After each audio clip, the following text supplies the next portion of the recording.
Hola Emilio, buenas tardes. Hola Kiko, buenas tardes. Vamos a comenzar hoy ya la segunda parte del encuentro mensual del mes de noviembre. Bienvenidos a todos los participantes. Gracias, Emilio. Muchas gracias, Kiko. Y efectivamente, bienvenido a todas y a todos.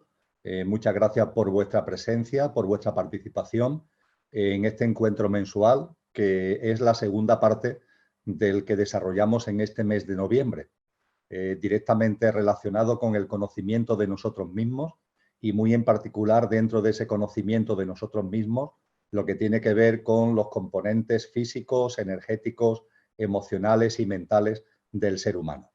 Os agradezco mucho las preguntas que habéis formulado. Os agradezco además que os hayáis ajustado al formato que Kiko y yo os pedimos, es decir, que por cada persona que realice la pregunta lo hiciera a través de un único correo electrónico, no de varios, sino de un único correo electrónico, y que a ser posible las preguntas que se formularan por cada participante en cada correo no fueran más de 2 o 3, para de esa manera poder atender al mayor número de personas posibles. Finalmente han sido muchas las preguntas que nos han llegado y yo le he agrupado en 48 preguntas, en 48, que mañana Kiko además os enviará no la respuesta la voy haciendo ahora improvisándola entre comillas, oralmente, pero el contenido de las preguntas o de la síntesis de las preguntas que habéis realizado entre todos, os la remitirá mañana Kiko, como ya hizo con el texto base de la conferencia que sobre este asunto compartí hace exactamente 15 días. Pues bien, dentro de las preguntas que hemos recibido, dentro del agrupamiento que hemos hecho, como os comentaba, vamos a ceñirlo a 48 aspectos, a 48 puntos, que me he permitido a su vez agrupar en 10 grandes capítulos. Primero hablaremos de conocerse a sí mismo, si es posible. Ha habido varias preguntas con relación a esto. El segundo tema que abordaremos será todo lo relacionado con la personalidad, que también ha habido distintas preguntas sobre la materia. El tercer capítulo que abordaremos será la vida sencilla. El cuarto, el cuerpo físico y en particular algunas preguntas relativas a la alimentación. Después, en quinto lugar, hablaremos del cuerpo etérico, que ha habido un número de preguntas bastante significativo con relación al mismo. Después, en sexto lugar, hablaremos de los avances en la evolución consciencial y de las distorsiones emocionales y mentales, que eso puede producir la pandemia y la relación con esa evolución en consciencia y la evolución en consciencia y las relaciones con los demás. En séptimo lugar, hablaremos del ámbito emocional. En octavo lugar, hablaremos del ámbito mental. En noveno, el tránsito y la reencarnación. Y por último, plan de vida, alma y espíritu. Aunque es cierto que este último capítulo, el 10, este último apartado que abordaremos, donde también ha habido bastantes preguntas, como ya comentaré en su momento, será precisamente objeto de lo que veamos en el encuentro mensual de diciembre, que precisamente se dirige a todo lo relacionado con el espíritu, con el alma, con el propósito de vida, con las almas individuales, con las almas grupales, con los pactos de amor entre almas, las almas denominadas gemelas, etcétera, etcétera. Con lo que este último capítulo, el 10º, servirá de puente precisamente para el encuentro mensual de diciembre, en su formato habitual de exposición, el primer jueves de diciembre, y de respuesta a preguntas el tercer jueves de diciembre. Pues bien, si os parece, entramos en materia y el primer apartado tiene que ver con conocerse a sí mismo. ¿Es posible? Nos dicen aquí distintas personas, lo sintetizo, ¿hasta qué punto el ser humano puede en realidad conocerse a sí mismo? Existen ciertos condicionamientos en nuestro cuaternario inferior que le restan libre albedrío. Pues sí, efectivamente, es cierto que en la vida cotidiana, en el mundo en el que estamos, hay circunstancias que interfieren, hay circunstancias que dificultan, hay circunstancias que hacen complicado, entre comillas, ese conocimiento de nosotros mismos, sin ningún tipo de duda. Pero una cosa no quita la otra. Es decir, que el gimnasio de la vida, al que haremos referencia a esta expresión al hilo de vuestras preguntas varias veces a lo largo de la tarde, que el gimnasio de la vida en momentos concretos o en muchos momentos el viento sopla en contra por esas interferencias, por esas distorsiones, por esas influencias de la sociedad, de los poderes, de los medios de comunicación. Eso nunca evitará, nunca quitará la posibilidad de que el ser humano pueda conocerse a uno mismo, entendiendo por conocerse a uno mismo lo que es su núcleo duro. Es decir, el que la esencia de lo que somos se haga presente, la presencia de la esencia, entendiendo por esencia, como ya compartimos hace 15 días, lo imperecedero que hay en el ser humano, con el nombre que cada uno le quiera dar, la dimensión álmica espiritual de la que habla el cristianismo, la conciencia, el amor, la energía, la luz, la dimensión átmico-búdica del que habla el hinduismo, da igual el nombre. Esa parte imperecedera que hay en nosotros, el conocerse uno mismo, consiste en reconocerla, en tomar conciencia de su existencia y de que está ahí, que constituye nuestro verdadero ser, y hacerlo presente. Y eso, amigos y amigas, siempre, siempre, siempre está a nuestro alcance. Como se dice en la pregunta, puede significar o puede haber más o menos dificultad. Las influencias externas pueden ponerlo más cuesta arriba, pero siempre está a nuestro alcance. Está a nuestro alcance confiando en la vida, con compromiso con nosotros mismos y con perseverancia, que como me habréis oído más de una vez, esta confianza en la vida, este compromiso con uno mismo y esta perseverancia es el significado precisamente del término fe. Esa fe de la que hablaba Cristo Jesús cuando nos decía: si tuvierais la fe del tamaño de un grano de mostaza, moveréis montaña y haríais lo mismo que yo, incluso más. Y cuando escarbamos en lo que es el sentido etimológico de esa fe, nos encontramos que es una expresión que viene del latín, pero que a su vez es una traducción del griego del término pistis pisteo, un término complejo, un término griego clásico complejo que tiene precisamente estos tres significados: confianza, compromiso y perseverancia. Confianza en la vida, sabiendo que la vida nos abraza, sabiendo que la vida está llena de causalidades, que la vida, todo lo que sucede tiene un sentido profundo para nuestro crecimiento personal, nuestro desarrollo en conciencia y nuestra evolución espiritual. Confianza en la vida, compromiso con nosotros mismos, para sacar de lo mejor de nosotros mismos y ponerlo al servicio de los demás. Ese es el amor a uno mismo, que es la base del amor al prójimo. Por eso decía Cristo Jesús: ama al prójimo como a ti mismo. Saca lo mejor de ti mismo, amándote, entre comillas, y ponlo al servicio de los demás. Y eso exige un compromiso con lo más íntimo y lo más verdadero que hay en nosotros mismos. Y, por supuesto, perseverancia. Y con confianza, compromiso y perseverancia, el camino del conocimiento de uno mismo se abre. Y la posibilidad de que la esencia se haga presente, la presencia de la esencia, también se pone de manifiesto. Y con relación a lo que es efímero en nosotros, como compartimos hace 15 días, la clave está en llevar una vida que propicie que nuestro mundo físico, energético, emocional y mental esté lo más equilibrado y armonizado posible, que haya el menor número de turbulencias y alteraciones posibles. E incluso cuando las circunstancias de la vida son adversas, el tener la serenidad y la calma necesaria para que ese equilibrio, para que esa armonización de estos componentes que son perecederos, pero que son importantes mientras que estamos encarnados en el plano humano, estén en ese equilibrio y estén en esa armonización. Y también, como compartimos hace 15 días, amigos y amigas, para que se haga presente la esencia, para impulsar la presencia de la esencia y para, en paralelo, que nuestro mundo emocional, mental, físico, energético esté lo más equilibrado y armonizado posible, ir avanzando en la desidentificación con nuestro pequeño yo, ir avanzando en la desidentificación con nuestro yo físico, energético, emocional y mental, tomando conciencia de que somos mucho más que eso, porque esos componentes son perecederos y nosotros, nuestra realidad y nuestro auténtico ser es absolutamente imperecedero. Entonces, ir dejando de identificarse, ir cesando en la identificación con el carnet de identidad, con la tarjeta de visita, con eso que vemos en el espejo, e ir percibiendo, ir tomando conciencia, ir haciendo presente lo que realmente somos. Ese es el camino. Y ese camino, amigos y amigas, siempre, siempre, siempre con esa confianza, ese compromiso y esa perseverancia, siempre está a nuestro alcance.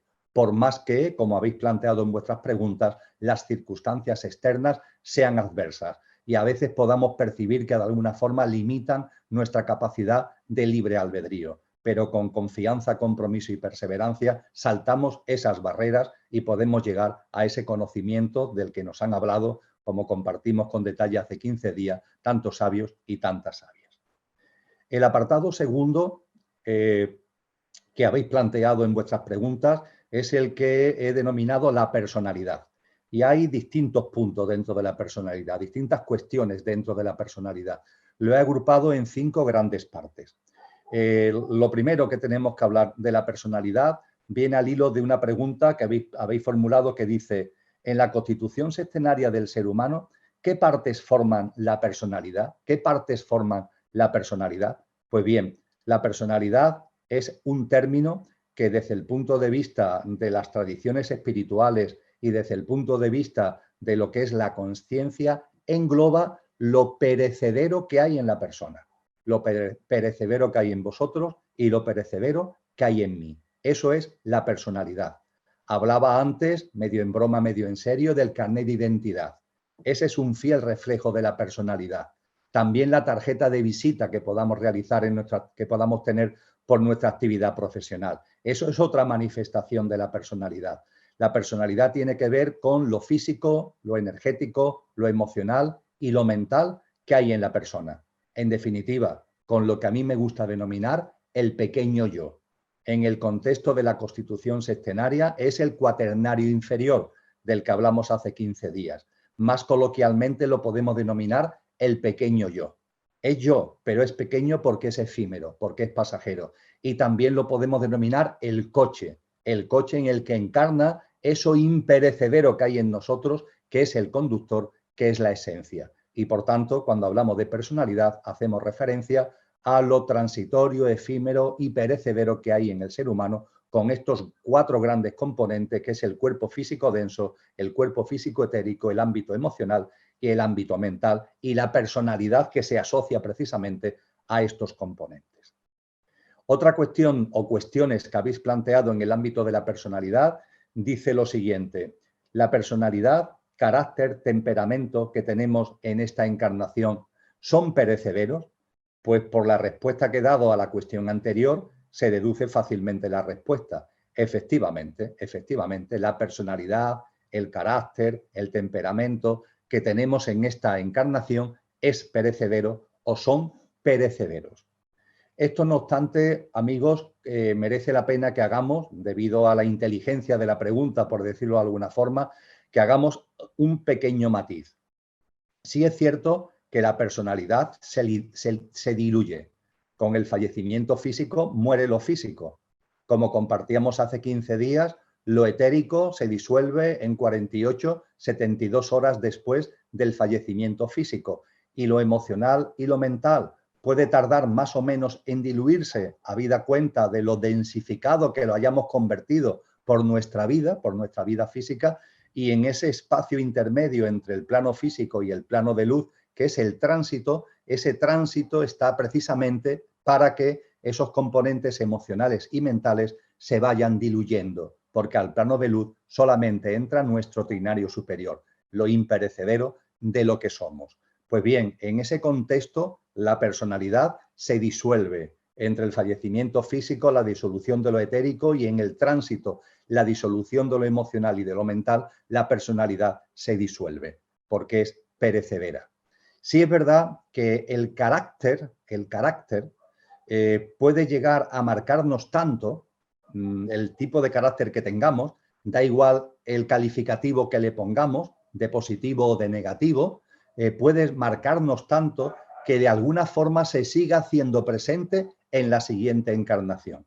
Eso no se puede descartar. Hay hábitos de vida que calan tanto, que llegan tan dentro, que es como si de alguna forma impregnaran a la propia alma. No es que la interfieran, no es que la afecten, pero es como si acompañaran al alma en su siguiente encarnación. Por eso, amigos y amigas, a lo que encarna de vida en vida, las tradiciones serias no lo denominan alma, lo denominan cuerpo causal, siendo cierto que el cuerpo causal tiene ahí el alma individualizada que hace su camino de autorrealización en consciencia. pero al alma individual en ese camino de cadena de vida, de reencarnaciones, lo acompañan las relaciones de causa y efecto, lo que los orientales llaman el karma, tal como estuvimos comentando hace 15 días, y también si el carácter se ha calado mucho en lo que ha sido la forma de vida anterior, la encarnación anterior, de alguna manera puede manifestarse en la siguiente.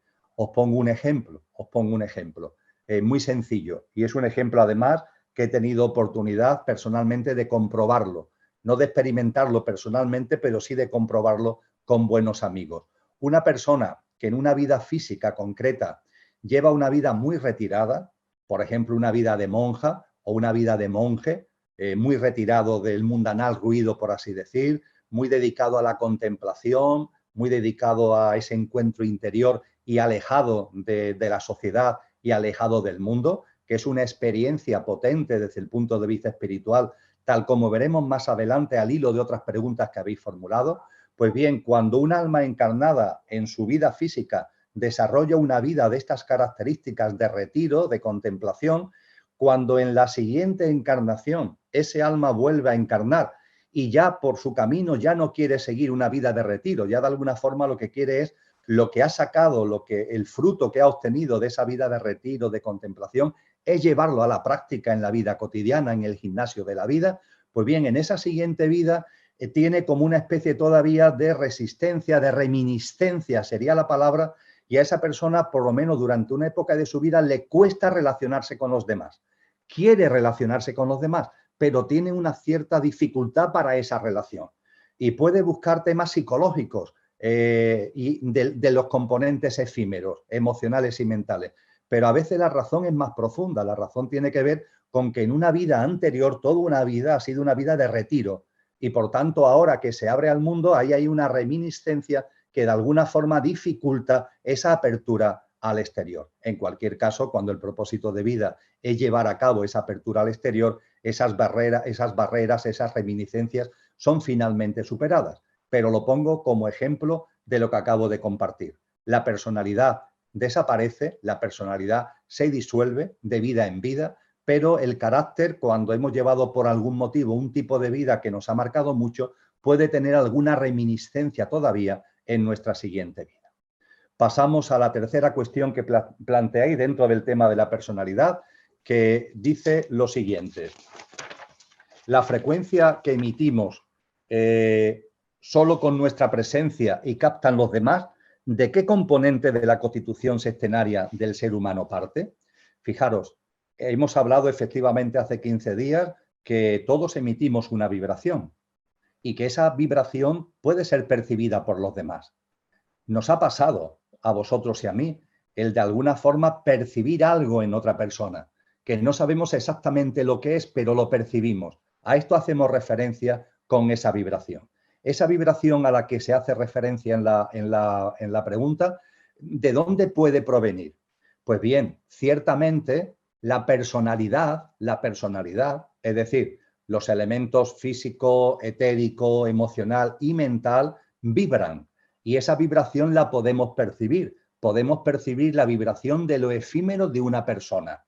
Pero ojo, lo que realmente vibra, donde está la fuerza vibratoria fundamental, no está en la personalidad, sino que está en la esencia, está en la consciencia y tiene que ver con el estado de consciencia de la persona. Eso es lo que fundamentalmente percibimos, lo que fundamentalmente podemos captar de otra persona.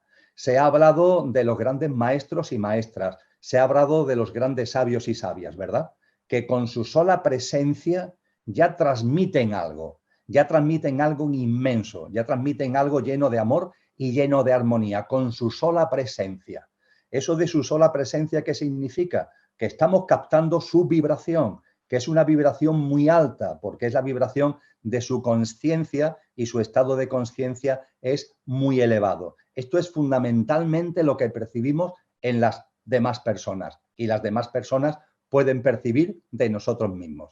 Ciertamente la personalidad también tiene su vibración, pero lo realmente importante, lo realmente potente es la frecuencia vibracional que planteamos, que lanzamos a través de nuestra esencia consciencia. Y esto plantea un tema muy interesante que también lo habéis formulado, porque hay una pregunta en concreto que dice, si la personalidad es muy diferente al yo esencia, ¿nos llegarían a engañar a través de la frecuencia que emiten? Acabamos de plantear que nuestra vibración, vibramos desde lo efímero y vibramos desde lo imperecedero. La vibración de lo imperecedero es mucho más fuerte y es lo que solemos captar cuando una persona simplemente entra, por ejemplo, en el autobús o en el metro en el que vamos y se sienta a nuestro lado o está cercano a nosotros. Ahí percibimos algo. Esa percepción normalmente suele ser la relativa a la vibración del estado de conciencia de la persona. Pero es verdad que la personalidad, lo físico, etérico, emocional y mental, también emiten una frecuencia vibracional. Y dice aquí esta persona que hace la pregunta, ¿nos pueden engañar a través de esto? Es decir, lo que una persona puede usar su frecuencia vibracional como personalidad para influir en nosotros y que nosotros creamos que nos está influyendo desde algo más potente, desde algo más permanente, más relacionado con la conciencia y con la esencia. Pues bien, cuando la personalidad de un ser humano es muy fuerte, esto puede pasar. Y de hecho hay ejemplos en la pequeña historia y en la gran historia. Hay ejemplos anónimos y ejemplo que está en los libros de historia. Ha habido personajes históricos que no tenían un estado de conciencia muy desarrollado, pero sin embargo tenían una personalidad muy fuerte, muy arrolladora. Y esa personalidad fuerte y arrolladora, la vibración era tan tremenda que llevaban detrás a la gente cual flautista de Hamelin. Y la gente, o parte de esa gente, podía confundir esa presencia entendiendo que en esa persona había unos valores, había unas cualidades que eran trascendentes, cuando realmente eran simplemente cuestiones relativas a la personalidad efímera, pero que al ser tan potente nos puede engañar. Así que efectivamente a esta pregunta de si nos pueden llegar a engañar a través de la frecuencia que emiten desde la personalidad, porque podemos creer que es algo más que la mera personalidad, hay ejemplos anónimos, seguro muchos, y hay ejemplos en la historia que esto lo ponen de manifiesto. No obstante, repito, en nuestra vida cotidiana, lo que solemos percibir con más facilidad, de forma más directa, de cualquier persona de la que no sabemos ni el nombre, pero que se hace presente en el espacio donde nosotros estamos, lo que solemos percibir tiene que ver con su estado de conciencia, tiene que ver con algo que está más allá de la personalidad, por tanto. Se nos pregunta a continuación, llevo tiempo haciendo terapias para sanar algunas heridas de la infancia que generan en mí un comportamiento que no quiero tener. Por ejemplo, miedo a la soledad, codependencia, etc. Me han dicho que pierdo el tiempo, ya que eso forma parte de la personalidad.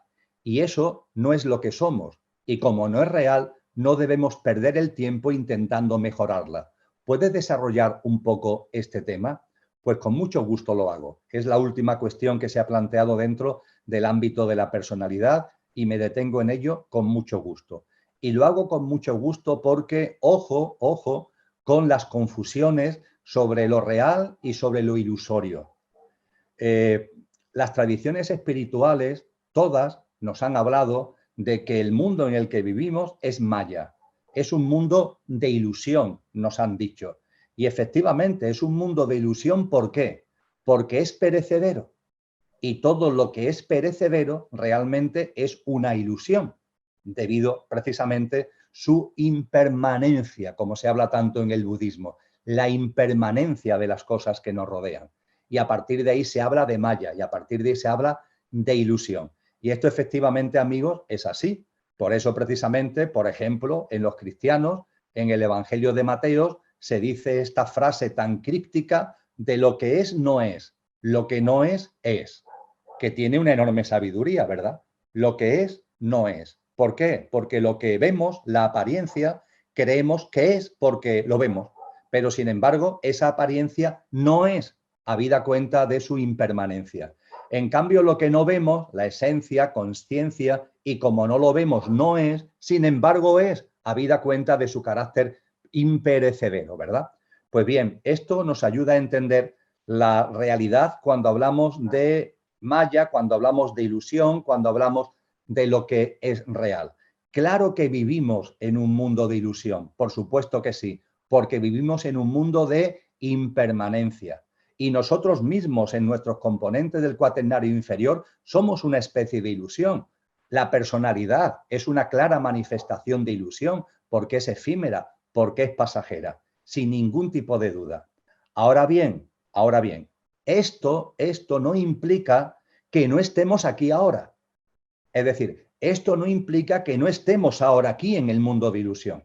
Esto no implica que no estemos aquí ahora viviendo en Maya. Y a partir de ahí no cabe el abstraerse, porque aquí estás ahora. Y si tu alma ha encarnado aquí, si tu esencia ha encarnado aquí, será por algo. Tu alma, claro que tu alma sabe, claro que tu esencia sabe que esto es ilusión por su impermanencia. Pero has encarnado aquí y por tanto tienes que vivir esta experiencia. Y esta experiencia es la que le va a servir a tu alma para evolucionar en autoconsciencia. Porque también nos han dicho los maestros que lo inmortal se crea en lo mortal.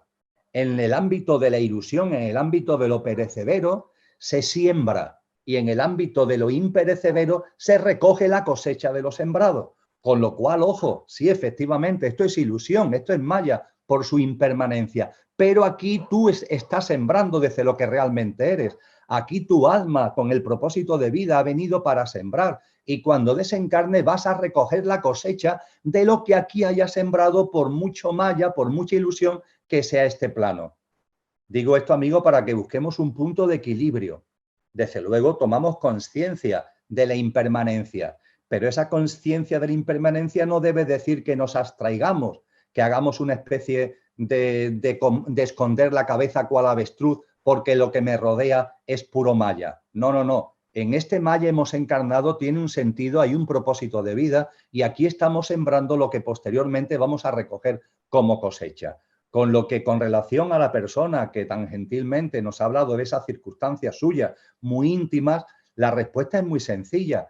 Claro que tienes que hacer lo que está en tu mano para armonizar y equilibrar todo lo que tiene que ver con tu mundo emocional, con tu mundo mental y en definitiva con tu personalidad. Claro que sí, claro que sí. Y eso se enseña a través del conocimiento de sí mismo, como vimos hace 15 días, con una serie de prácticas y con una serie de actitudes hacia la vida que ayudan a serenar, a calmar, a equilibrar y a encauzar esos componentes perecederos. Buscar, amigos, el equilibrio. Es un tema que volverá a salir un poquito más adelante en la tarde de hoy. Lo interno y lo externo, lo interior y lo exterior. Tenemos dos ojos, tenemos dos piernas y nadie nos obliga a ir tapándonos la vida, tapándonos un ojo. Nadie nos obliga a ir por la vida a patita coja, ¿no? Utilizamos las dos piernas, utilizamos los dos ojos. Lo mundano y lo espiritual y lo mundano, todo tiene su sitio. La consciencia de lo impermanente, la consciencia de lo imperecedero, la interrelación que hay porque yo, esencia, estoy aquí encarnado en este mundo que es de apariencia, pero estoy aquí viviendo y esta vida hay que vivirla.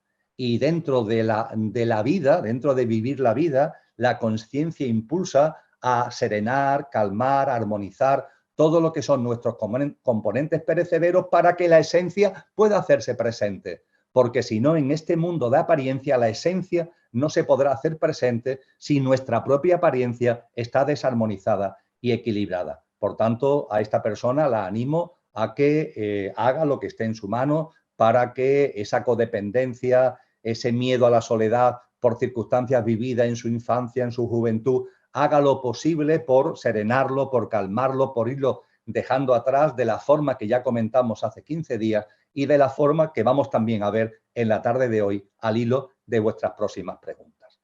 Pasamos así al siguiente bloque de vuestras preguntas, que es el relativo a la vida sencilla. La vida sencilla. Con relación a la vida sencilla también hay varias cuestiones que he agrupado en 6 grandes cosas, en 6 grandes preguntas. ¿Puedes compartir tu fórmula para llevar una vida sencilla? ¿Puedes compartir efectivamente tu fórmula para llevar una vida sencilla? Pues con muchísimo gusto comparto con vosotros lo que yo entiendo por vida sencilla y la manera que tengo de llevar a cabo esa vida sencilla. yendo a lo más obvio, a lo más evidente y también a lo más contundente y a lo más práctico. Y por supuesto, amigos y amigas, insistiendo en lo que insisto tanto en estos encuentros. Yo no soy ejemplo de nada, ni quiero convencer a nadie de nada. Yo llevo mi camino espiritual, mi camino de consciencia, y en ese camino está el compartir de corazón. Compartir de corazón lo que vivo, lo que experimento, lo que voy conociendo, lo que voy sabiendo, lo que voy conociendo a través de las experiencias de otros, lo que voy conociendo por el estudio de las tradiciones serias y de las escuelas filosóficas y espirituales, y eso es lo que modestamente pongo a vuestra disposición lo mejor que sé y puedo. Pero lo que voy a compartir ahora no es porque yo sea ejemplo de nada. Yo lo que he hecho es, de todas esas experiencias y de toda esa sabiduría, es intentar traerlo a mi vida. Y he podido percibir que, como nos enseñan los maestros y las maestras, a la hora de llevar una vida sencilla hay 4 cosas que son fundamentales. Hay más, pero para empezar hay 4 cosas que son absolutamente fundamentales. Hablamos de ella hace 15 días y, por tanto, soy sintético a la hora de recordarla. Primero, el ritmo de vida. El ritmo de vida. No podemos tener un ritmo de vida estresado. No podemos tener un ritmo de vida basado en el culto a la velocidad. No podemos tener un ritmo de vida donde no tenemos tiempo para nada y siempre vamos corriendo. Un tipo de vida así nos complica y nos ciega, nos nubla la mirada y nos desequilibra emocional y mentalmente. La práctica de una vida sencilla conlleva un ritmo de vida más calmado, más sereno. Y como compartía hace 15 días, siempre hay margen. Siempre hay margen. Siempre podemos desacelerar nuestro ritmo de vida. Hay personas que me dicen, Emilio, es que yo tengo responsabilidades laborales, responsabilidades familiares, y ese ritmo de vida más quieto, más calmado, se me hace muy cuesta arriba, se me hace muy difícil. Pues bien, a las personas que pueden estar en esa situación, siempre hay margen. Si vas a 200 por hora, puedes ir a 150. 150 sigue siendo una barbaridad y por la vida 150 por hora, pero ya no será por lo menos a 200. Y si vas a 150 puedes ir a 120. Y si vas a 120 puedes ir a 90. Y así sucesivamente. No estoy diciendo que de la velocidad que vayáis ahora a 50 por hora. No estoy diciendo que deis un frenazo tan tremendo en vuestra vida, porque eso normalmente no sirve para nada, sino para que derrapéis y tengáis todavía mayor distorsiones emocionales y mentales. Lo que sí comparto con vosotros es la necesidad de que levantéis el pie del acelerador. Y siempre hay posibilidad, siempre hay margen para llevar una vida más tranquila, más calmada y no tan basada en el culto a la velocidad. Segundo elemento que comparto con vosotros, junto con esa vida más calmada, junto con lo que tiene que ver con el ritmo de vida, los hábitos de consumo. Los hábitos de consumo. Los hábitos de consumo nos marcan mucho más allá de lo que podamos pensar. Los hábitos de consumo no solamente influyen en la cartera, en el dinero que gastamos, en la tarjeta de crédito, no. Los hábitos de consumo nos hacen a nosotros mismos. De alguna forma nos moldean a nosotros mismos. De ahí la importancia de que la austeridad esté presente en nuestras vidas. Una forma de vida austera, que no esté basada en el consumismo ciego, en el consumismo incesante. Y si con relación al ritmo de vida más tranquilo, más lento, la palabra lentitud hoy día es una palabra que tiene una connotación negativa, cuando la realidad es que es un término maravilloso, porque las cosas, para hacerlas bien hay que hacerlas lentamente. Pues bien, de la misma manera, en el ámbito del consumo, si la lentitud está mal vista, en el ámbito del ritmo de vida, en el ámbito del consumo está mal visto el término austeridad. Sin embargo, para que avancemos en la vida sencilla, esa austeridad tiene que estar en nuestra vida.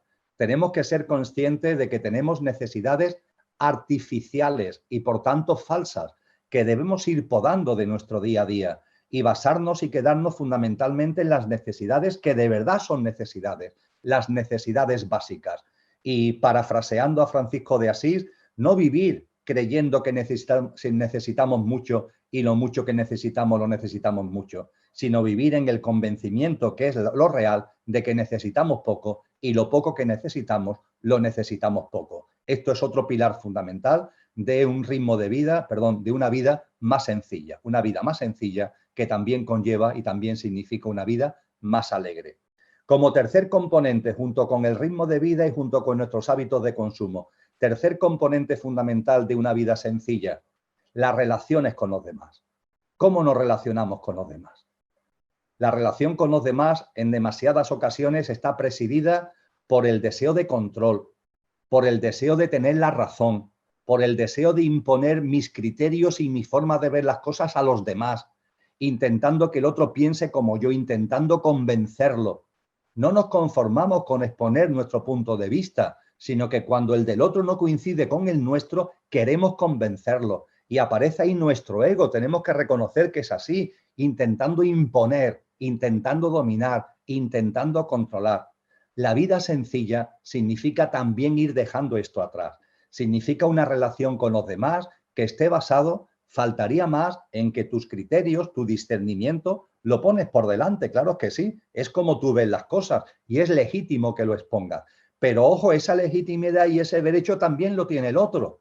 Por tanto, establece una relación con el otro que se base en los puntos de encuentro, que se base en el respeto, que se base en la tolerancia y que se base, amigos y amigas, en la ternura, lentitud, ritmo de vida, austeridad, hábitos de consumo y ternura en las relaciones con los demás. Y estos tres términos, todo lo que tiene que ver con la lentitud, con la austeridad y con la ternura, estas tres palabras tenemos que reconocer que nuestra sociedad actual las tiene como ninguneadas, como descalificadas, y tenemos que volver a ponerla en valor. Y desde luego, el cuarto pilar, la naturaleza, el acercamiento a la naturaleza. Una vida sencilla tiene que ir ineludiblemente ligada a un mayor contacto con la naturaleza, cada uno dentro de sus posibilidades. Una vida que no esté desnaturalizada, alejada de la vida, alejada de la naturaleza, sino que recupere esa conexión con la naturaleza, cada uno en su ámbito de vida en la medida que le sea posible. Esos son los elementos fundamentales que comparto con vosotros acerca de una fórmula para llevar una vida sencilla. Se me pregunta a continuación, también es una pregunta personal, ¿utilizas alguna técnica para mantener la concentración en el presente cuando estás haciendo tareas rutinarias? Es que en esos casos es cuando más se va la mente al pasado y al futuro. ¿Utilizo alguna técnica? La verdad, amigos y amigas, es que actualmente no utilizo ninguna técnica. Es un hábito de vida que se va adquiriendo y hay un momento determinado que no hay que usar ninguna técnica para mantenerse en el aquí y ahora, en el momento presente, con esa presencia a la que venimos haciendo referencia. Pero mirando hacia atrás, es verdad que hace un tiempo sí utilizaba unas técnicas para mantenerme en ese aquí y ahora. ¿Qué técnicas utilizaba? Pues fundamentalmente los espacios de silencio y la respiración consciente. Han sido mis herramientas para ir estando cada vez más en el momento presente. Los espacios de silencio y la respiración consciente. Hablábamos de ello, espero que lo recordéis hace 2 semanas, cuando hablábamos de esos espacios de silencio, que a lo largo del día busques un hueco, busques varios huecos a ser posible.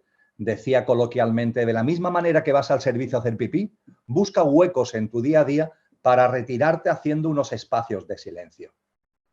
Y esos espacios de silencio acompáñalo con la respiración consciente.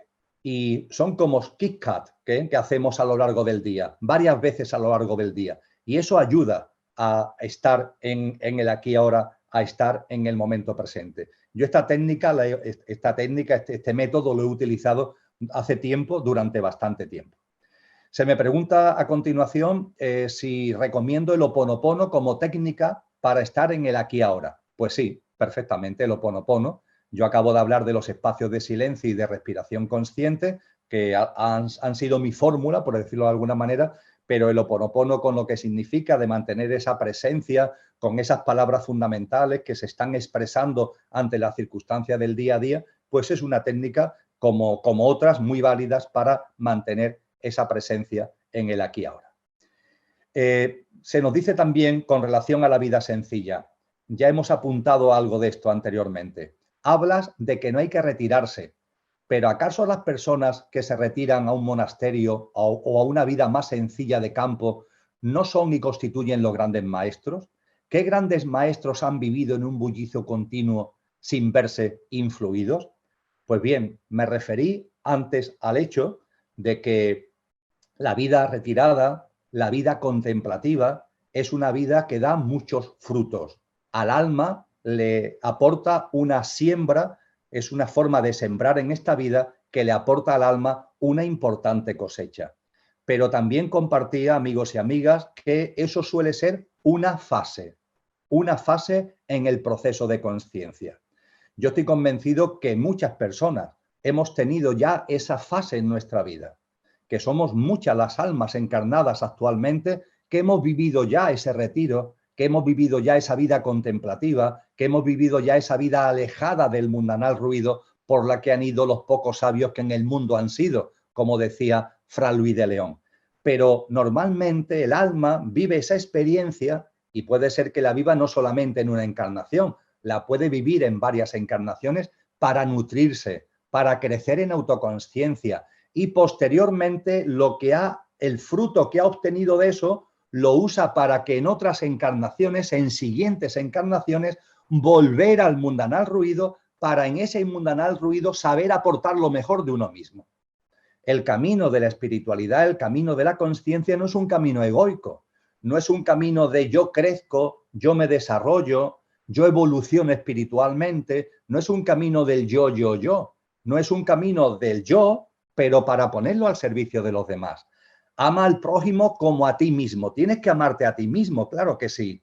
Y esto significa mirarte, esto significa tomar conciencia de ti, conocerte y puede ser que en una o en varias encarnaciones retirarte, llevar una vida más contigo mismo. Pero ¿eso para qué se hace? Para ponerlo al servicio de los demás. Con lo que cuando hablamos de retiro, cuando hablamos de contemplación, normalmente hay muchos casos de sabios y de sabias que tenían recuerdo de vidas pasadas y que lo han compartido así, es para que pasada esa fase vuelvas a encarnaciones donde otra vez está en el mundanal ruido, pero eso sí, estás en el mundanal ruido con una conciencia que ha aumentado gracias a esas encarnaciones de retiro, de contemplación, etc. Con lo cual, esto suele ser, amigos y amigas, el proceso. El retiro, la contemplación, la vida alejada del mundanal ruido, maravillosa, perfecta, da grandes frutos al alma, pero eso el alma lo suele hacer de forma pasajera para volver después al mundanal ruido y poder aportar más y poder incluso poner en cuestión, poner a prueba todo eso que has adquirido como fruto en el retiro y en la contemplación, ponerlo a prueba en el gimnasio de la vida. Porque puede ser, hay algunas películas orientales que esto lo ejemplifican muy bien, que en tu vida retirada, en tu vida monacal, en tu vida aislada, hayas tenido una serie de percepciones, hayas avanzado en el camino de la meditación, te hayas serenado emocionalmente y mentalmente, pero ojo, claro, cuando sales de las puertas del monasterio, la vida es otra cosa y es un gimnasio, es un campo de prueba, es la prueba del algodón para ver si de verdad has serenado tu mundo emocional o era simplemente una serenidad provisional porque como estabas entre algodones no había distorsiones. En cuanto que vuelves a la vida cotidiana, otra vez están ahí las circunstancias de la vida y lo que tú creías que era serenidad se convierte en nuevas turbulencias. El gimnasio de la vida es la prueba del algodón. Por tanto, lo repito una vez más, por supuesto que es una bendición, una vida retirada, una vida contemplativa, una vida alejada, pero suelen ser vidas, una o varias, suelen ser vidas que son una fase previa a la vuelta al mundanal ruido, que es el campo de prueba y que es el gimnasio de la vida. Y se nos decía en estas preguntas con relación a este asunto, ¿qué grandes maestros han vivido en un bullicio continuo sin verse influidos? Bueno, pues la realidad es que los grandes maestros y maestras han vivido precisamente inmersos en el bullicio, todos ellos, sin ningún tipo de excepción. En el ámbito oriental, la figura básica y central es Buda. Y Siddhartha Gautama Buda, os recuerdo que dejó su palacio, donde vivía retirado del mundo. ¿Y lo dejó para qué? Para meterse en el gimnasio de la vida. Y él vivió una vida, la iluminación, entre comillas, la logra, la desarrolla en el ámbito del bullicio de la vida, no retirado en su palacio. Y en el ámbito occidental la figura de referencia es sin duda ninguna Cristo Jesús, ¿verdad? Jesús de Nazaret. Y Jesús de Nazaret, por supuesto que tenía experiencias en su vida de retiro. Ahí están los 40 días de retiro y de meditación en el desierto que nos hablan los evangelios. Pero eso, ¿cuándo lo lleva a cabo Jesús? Antes de lanzarse a la vida pública, antes de empezar una vida pública que, como he compartido en más de una charla, un psicólogo actual lo calificaría prácticamente de hiperactivo, porque no paraba de ir de un sitio a otro, dando su mensaje, ofreciendo sus enseñanzas y su sabiduría, dándose a sí mismo en su vida y en su obra. Y podemos seguir hablando de otros maestros, no sé si de tanto nivel o de menor nivel, y nos encontramos exactamente con lo mismo. Me da igual que hablemos de Zoroastro o que hablemos de Pitágoras, me da igual que hablemos de Platón o que hablemos de Leonardo da Vinci. Todas son personas que han vivido en el mundanal ruido y que han tenido la capacidad, por supuesto, eso sí, de vivir ese mundanal ruido, de vivir ese movimiento sin perder la conexión con su quietud. Esto que decíamos también hace 2 semanas, que tu movimiento, porque aquí estamos para movernos, si no, no hubiéramos encarnado, pero que nuestro movimiento sea un resplandor de nuestra esencia, de esa quietud íntima, de esa serenidad, de todos esos grandes componentes que son nuestra verdadera esencia. Hay otra cuestión que tiene que ver con esto porque se plantea, por un lado, escuchándote me llega el mensaje de detenerse para observar, aceptar lo que la vida trae, sabiendo que hay algo mayor, etcétera, etcétera. Pero al mismo tiempo he escuchado en otros caminos mucho la idea de co-crear mi vida, de focalizar en ir construyendo mi propia realidad. ¿Cómo equilibro lo uno y lo otro? Mirad, amigos, hablaba antes de que con el tema de la ilusión de Maya hay mucha confusión en el mundo de la consciencia y que teníamos que buscar la verdadera sabiduría, dándonos cuenta de que aquí vivimos en la impermanencia, pero estamos viviendo en esta impermanencia y lo que sembramos en esta impermanencia es lo que recogemos como cosecha desde nuestros componentes imperecederos cuando desencarnamos. Pues bien, también hay mucha confusión cuando se habla de co-crear. ¿Qué es eso de co-crear? ¿Somos de verdad co-creadores? ¿Podemos co-crear la realidad en la que vivimos? La respuesta nos la han dado los sabios. Sin duda ninguna, sí. Sin duda ninguna, sí. Claro que tenemos esa capacidad de co-creación. Claro que tenemos esa capacidad de coarticulación de la vida, desde nuestra propia vida. Pero ojo, ojo, y ahí es donde viene la confusión. Eso no se hace desde la personalidad. Eso no se hace desde lo perecedero. La capacidad de co-creación la tenemos en nuestros componentes imperecederos, en nuestra esencia, en nuestra dimensión álmica y espiritual. Esa dimensión sí que es co-creadora de la realidad, pero no la personalidad. Y cuántas cosas leo, cuántas cosas oigo, cuántas cosas leéis, cuántas cosas escucháis que nos están diciendo que podemos crear la realidad, que podemos co-crear la realidad, que podemos influir en la realidad desde nuestra personalidad. Y eso simplemente, amigos, es una quimera, simplemente una quimera, es un engaño. La capacidad co-creadora la tenemos los seres humanos, por supuesto, pero la tenemos en nuestra esencia. Y la tenemos en la medida en que nuestra esencia va haciéndose presente. La presencia de nuestra esencia es la que permite co-crear la realidad. De hecho, la presencia de nuestra esencia, que es ni más ni menos que el fruto que va dando el camino de la consciencia y el sendero espiritual, la presencia de nuestra esencia genera, abre, para ser más exacto, despierta potencialidades que todos tenemos. El camino espiritual, el avance por el sendero de la consciencia, hace que capacidades que todos tenemos durmientes, latentes, se hagan patentes. A los más interesados a este respecto, les aconsejo leer la sección de los Yoga Sutras de Patanjali, de ese librito que no es muy largo, pero es de una enorme intensidad.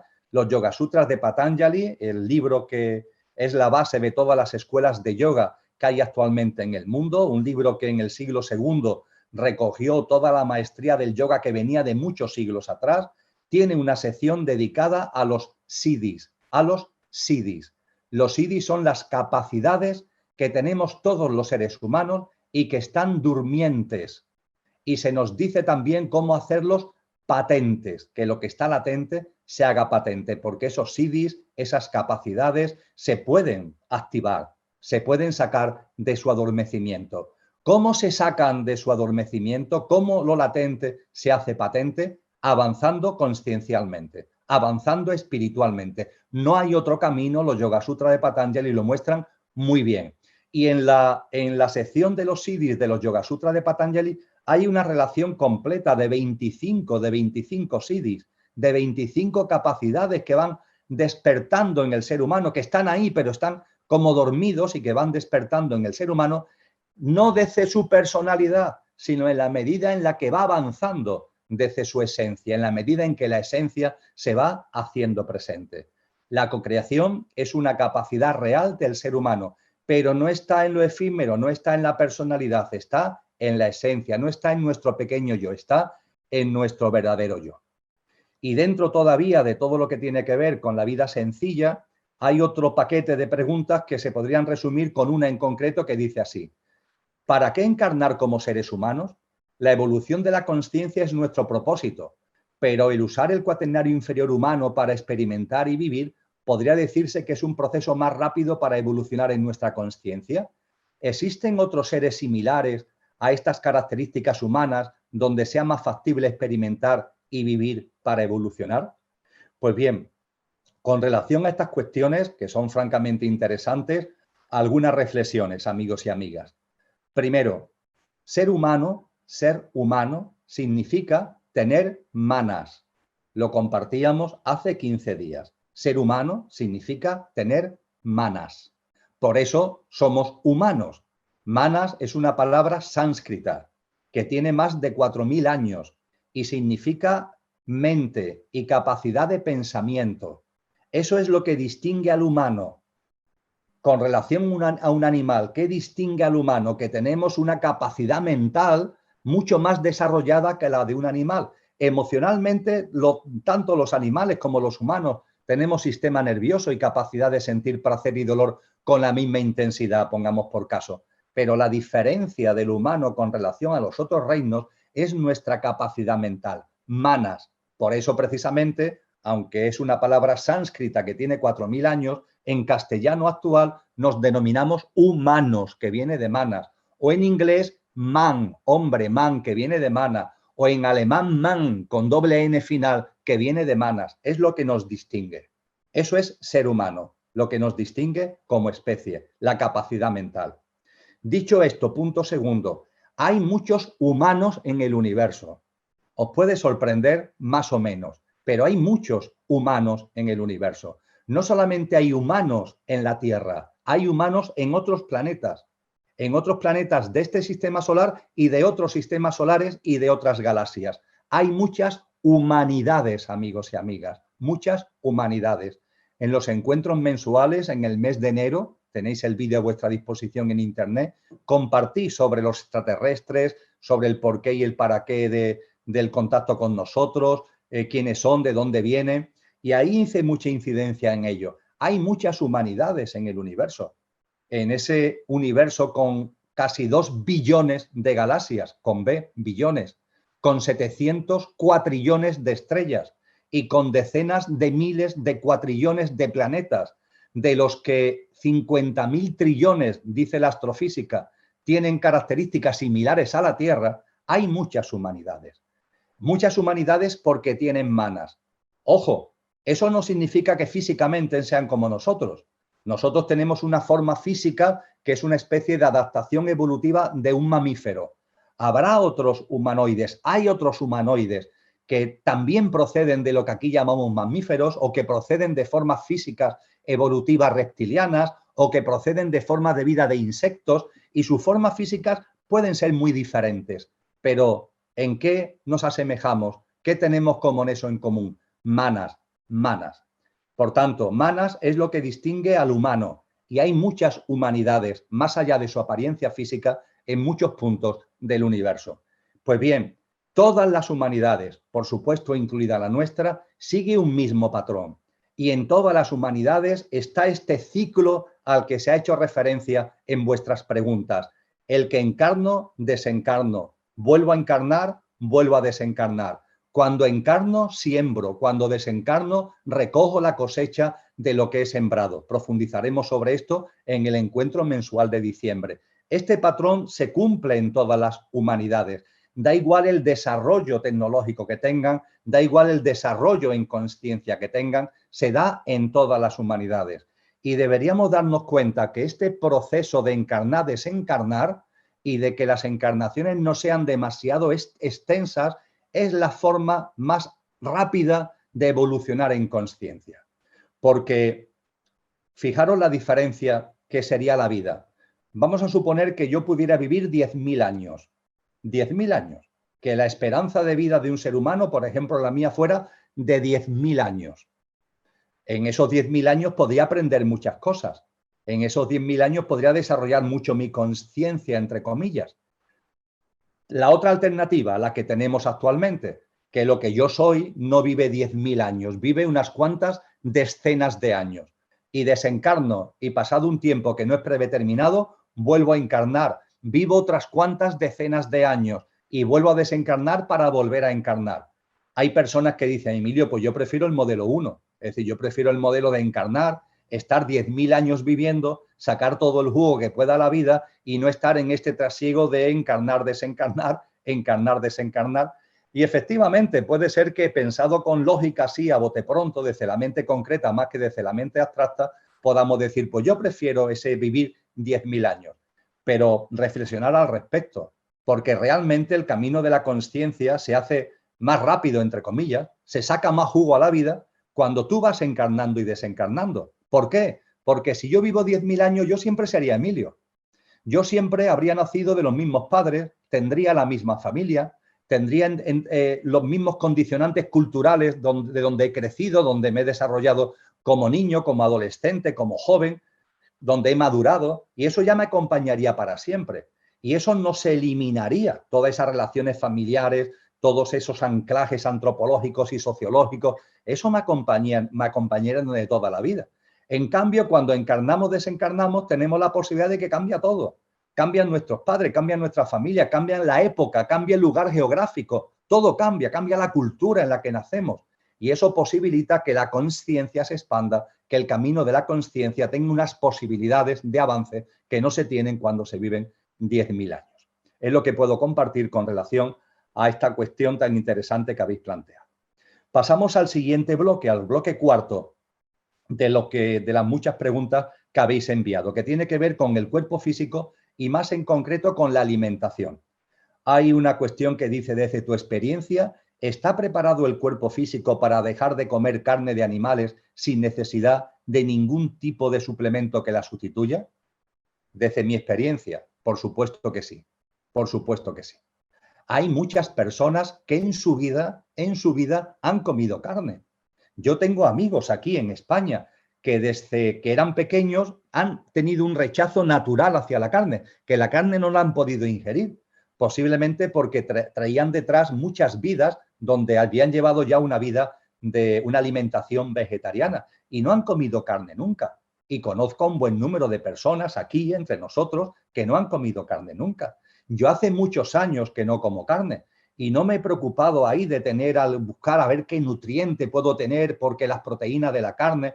No, lleva una alimentación sana que, como decíamos hace 2 semanas, que sea una alimentación viva. Y con esa alimentación viva vas a tener todos los nutrientes necesarios para poder desarrollar con vitalidad tu día a día. Con la fruta, con los frutos secos, con las verduras, con las hortalizas, con todo lo que ofrece la naturaleza y que podemos acercarnos a ella y podemos hacer nuestro, y son alimentos vivos, no alimentos muertos. Por supuesto, a esta pregunta, si está preparado el cuerpo físico para vivir con intensidad, con energía, con vitalidad sin comer carne, la respuesta es categóricamente sí. Y hay muchísima información al respecto en las redes de muchos casos que con mucha precisión podéis, y ahora no tenemos tiempo de entrar en detalle, pero podéis encontrarlo tranquilamente en la red. Ligado a esto hay una persona que me pregunta cómo puedo hacer para dejar de comer pescado.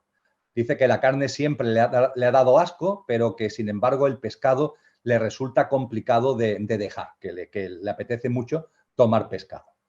Vamos a ver, amigos y amigas. La clave está en la toma de conciencia. Los hábitos de vida se transforman a través de la toma de conciencia. Si no hay toma de conciencia, no hay modificación de hábitos. En el campo de la alimentación, la toma de conciencia tiene dos patas fundamentales, tiene dos grandes pilares. En el ámbito de la alimentación, la toma de conciencia tiene dos grandes pilares. El primero, el darte cuenta de que tu cuerpo lo estás construyendo continuamente con lo que metes en tu cuerpo a través de la alimentación y la bebida. Toma conciencia de eso. Tomas conciencia, como comentábamos hace 2 semanas, de que hay alimentos con mayor vibración y con menor vibración, los alimentos muertos. Que hay bebidas con mayor vibración y con menor vibración, tanto menor cuanto más grado alcohólico y más nivel de gas pueda tener la bebida. Toma conciencia de que tú estás sutilizando tu cuerpo o densificando tu cuerpo, con lo que ello conlleva, como decíamos hace 2 jueves, cuando hablábamos de las prácticas del aquí, ahora las prácticas del silencio, las prácticas de estar en el momento presente, las prácticas de la atención, la práctica de la meditación, que eso se dificulta cuando densificamos nuestro cuerpo físico y se facilita cuando nuestro cuerpo físico, que siempre será denso, pero es menos denso gracias a la alimentación y la bebida que tomamos. Primer pilar sobre el que tenemos que tomar conciencia acerca de nuestra alimentación. Y segundo pilar, la compasión. La compasión. El alimentarme, el tomar conciencia de que hay algo en mi ser que me lleva a alimentarme sin hacer daño a otras formas de vida. Sin hacer daño a otras formas de vida. ¿Por qué tengo que nutrirme haciendo daño a otras formas de vida? A formas de vida que tienen también sistema nervioso, que tienen la misma capacidad de placer y dolor como lo tengo yo, que es el caso de los animales y de muchos pescados. ¿Por qué? ¿Por qué? Si hay otras muchas, hay otras variantes alimenticias, hay otras muchas posibilidades a mi alcance. Quizás en épocas pasadas no se tenían esas posibilidades, hoy la tenemos delante. Y la toma de conciencia sobre el no daño y sobre la compasión universal. Es el segundo pilar cuando hablamos de alimentación y toma de conciencia. Cuando has tomado conciencia sobre estos dos pilares, has abierto la puerta a que cambien tus hábitos y en este caso tus hábitos alimenticios. Y a partir de ahí, por favor, no tener prisas. Porque a veces cuando nos damos cuenta de algo queremos que sea mañana mismo. No, esto es un camino, esto es un proceso. ¿Estás comiendo carne? Bueno, pues empieza a comer menos carne. ¿Estás comiendo pescado? Empieza a comer menos pescado. Pero que sea un proceso que tú puedas gestionar bien, que no sea un proceso forzado, porque el proceso cuando se fuerza finalmente se revuelve como un boomerang. Y he conocido a personas que han vivido esa experiencia de intentar forzarlo y hay una especie de descarrilamiento y en lugar de seguir avanzando hay una vuelta atrás. Tomar conciencia en el ámbito de la alimentación sobre estos dos pilares y poneros en el camino. Y a esta persona que me dice que el pescado le cuesta trabajo dejarlo, no pasa nada. Tú sigues ahí en tu punto de conciencia, sigue con esa conciencia a flor de piel y tú verás como poco a poco esas dosis de pescado van a ir minorando en tu día a día. Él me dice aquí que 4 días que no puede estar 4 días sin comer pescado. Bueno, pues tú tómalo al 4.º día y tú verás como sin forzarlo, pero desde la toma de conciencia, poco a poco irás espaciando más también el consumo de pescado. Y cada vez habrá en tu vida una mayor presencia de la vida vegetariana.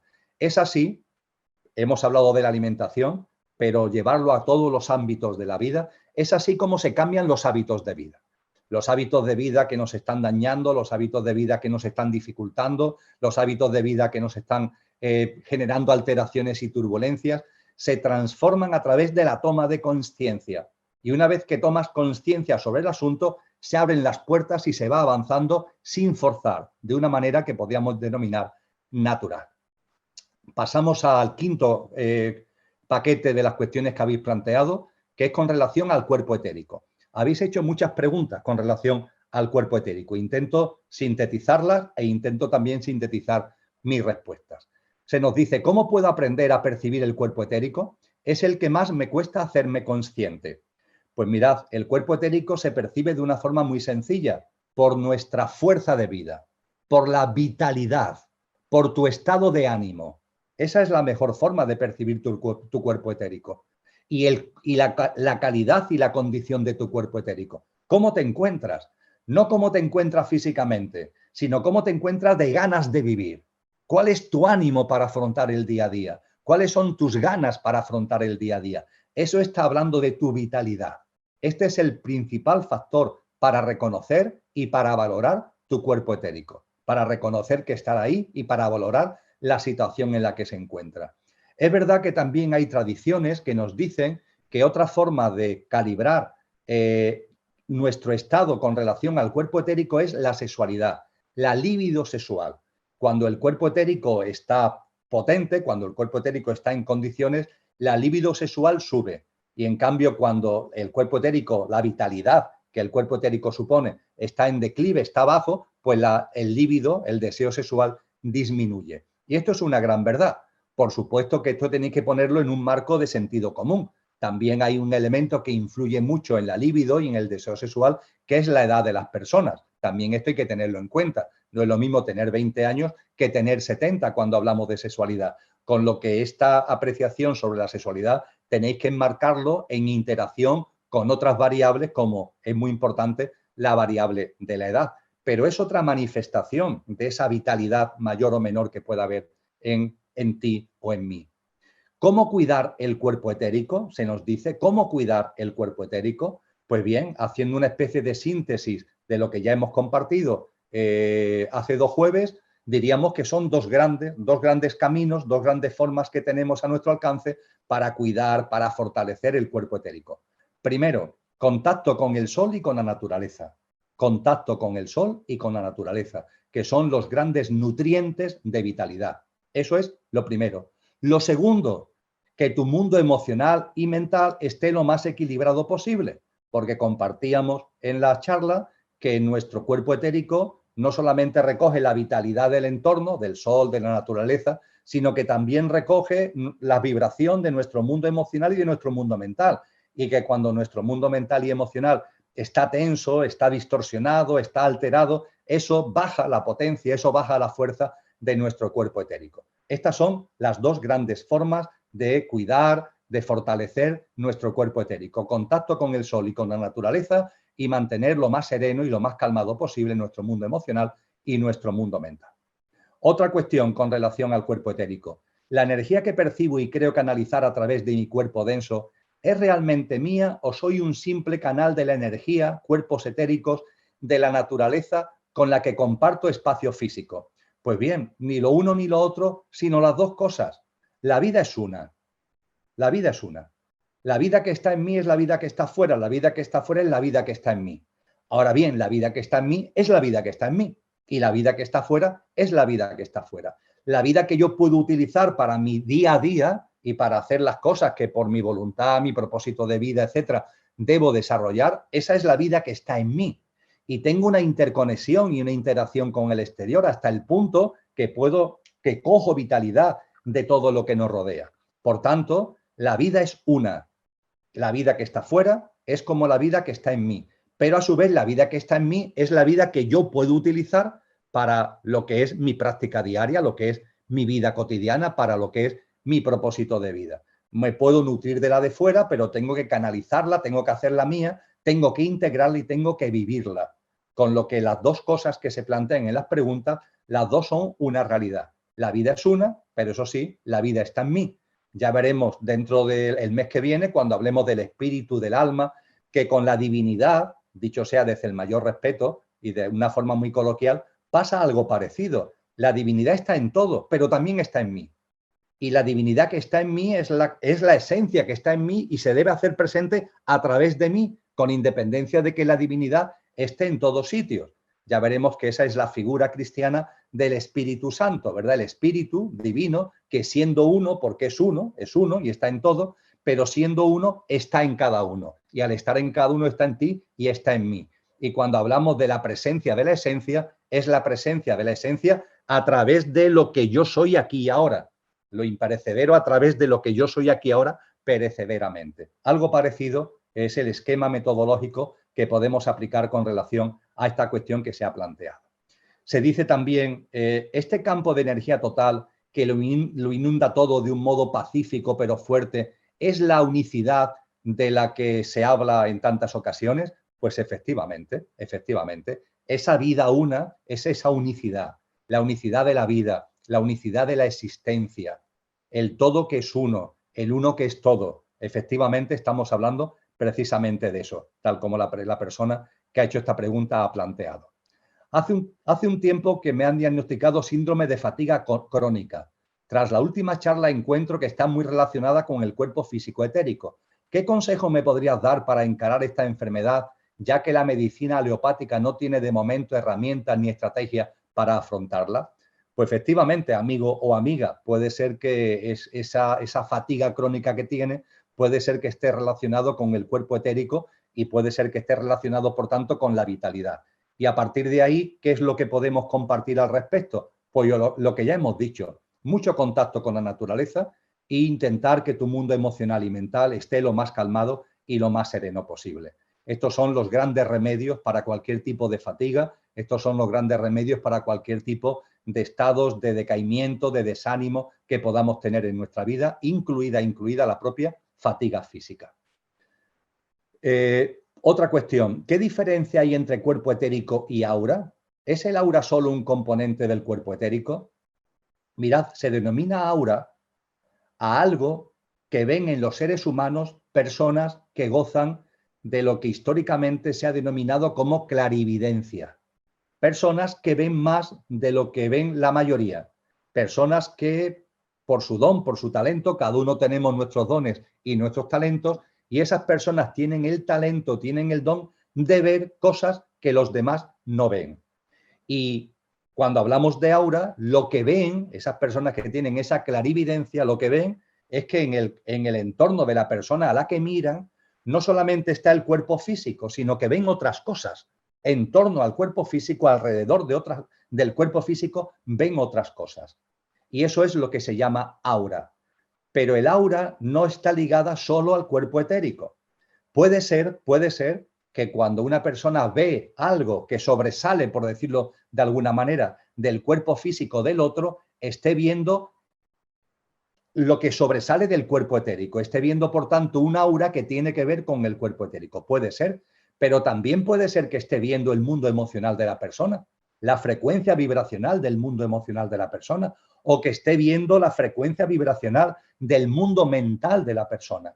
Por tanto, cuando hablamos de aura, el aura puede ser una manifestación de lo etérico, pero también puede ser una manifestación de lo emocional o ser una manifestación de lo mental. Y las personas que han gozado históricamente clarividencia nos han aportado información para diferenciar lo uno de lo otro. ¿Por qué? Muy sencillo. El aura que tiene que ver con el cuerpo etérico suele tener un tono blanquecino grisáceo, y sobresale un par de centímetros. No sobresale mucho del cuerpo físico, sobresale un par de centímetros.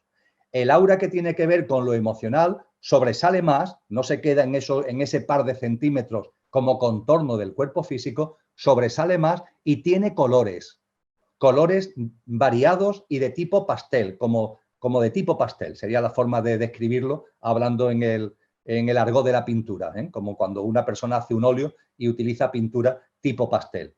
Hay colorido, tonalidades pastel. Y el ámbito mental también sobresale mucho más allá de ese contorno de los 2 centímetros, que es el caso del etérico. También tiene colores, como sucede con lo emocional, pero los colores, y esa es la diferencia con lo emocional, suelen ser muy brillantes, suelen tener mucho brillo. A partir de ahí, cuando las variaciones que hay en el cuerpo etérico, más o menos potentes, tienen que ver con que ese color blanquecino del etérico sea más blanco o sea más gris. Si es más blanco, el cuerpo etérico está más potente. Si es más grisáceo, el cuerpo etérico está más débil. Y en el caso del mundo emocional y del caso del mundo mental, la forma de percibir cómo se está emocionalmente o cómo se está mentalmente es por los propios colores. Depende de las tonalidades. Cada tonalidad está hablando de un estado emocional o está hablando de un estado mental. También es un tema que hay muchos detalles en la red, hay libros serios que abordan este tema con detalle acerca de si queréis saber cuáles son esas tonalidades, tanto del aura emocional como del aura mental, pero a lo que aquí nos afecta y al hilo de la pregunta que se ha hecho, creo que con lo compartido es suficiente. Otra cuestión que planteáis, suelo visualizar y sentir los colores de los chakras de manera ascendente, pero son en este orden otros colores. En fin, y nos pone un orden, no voy a leerlo porque es largo, de los distintos chakras.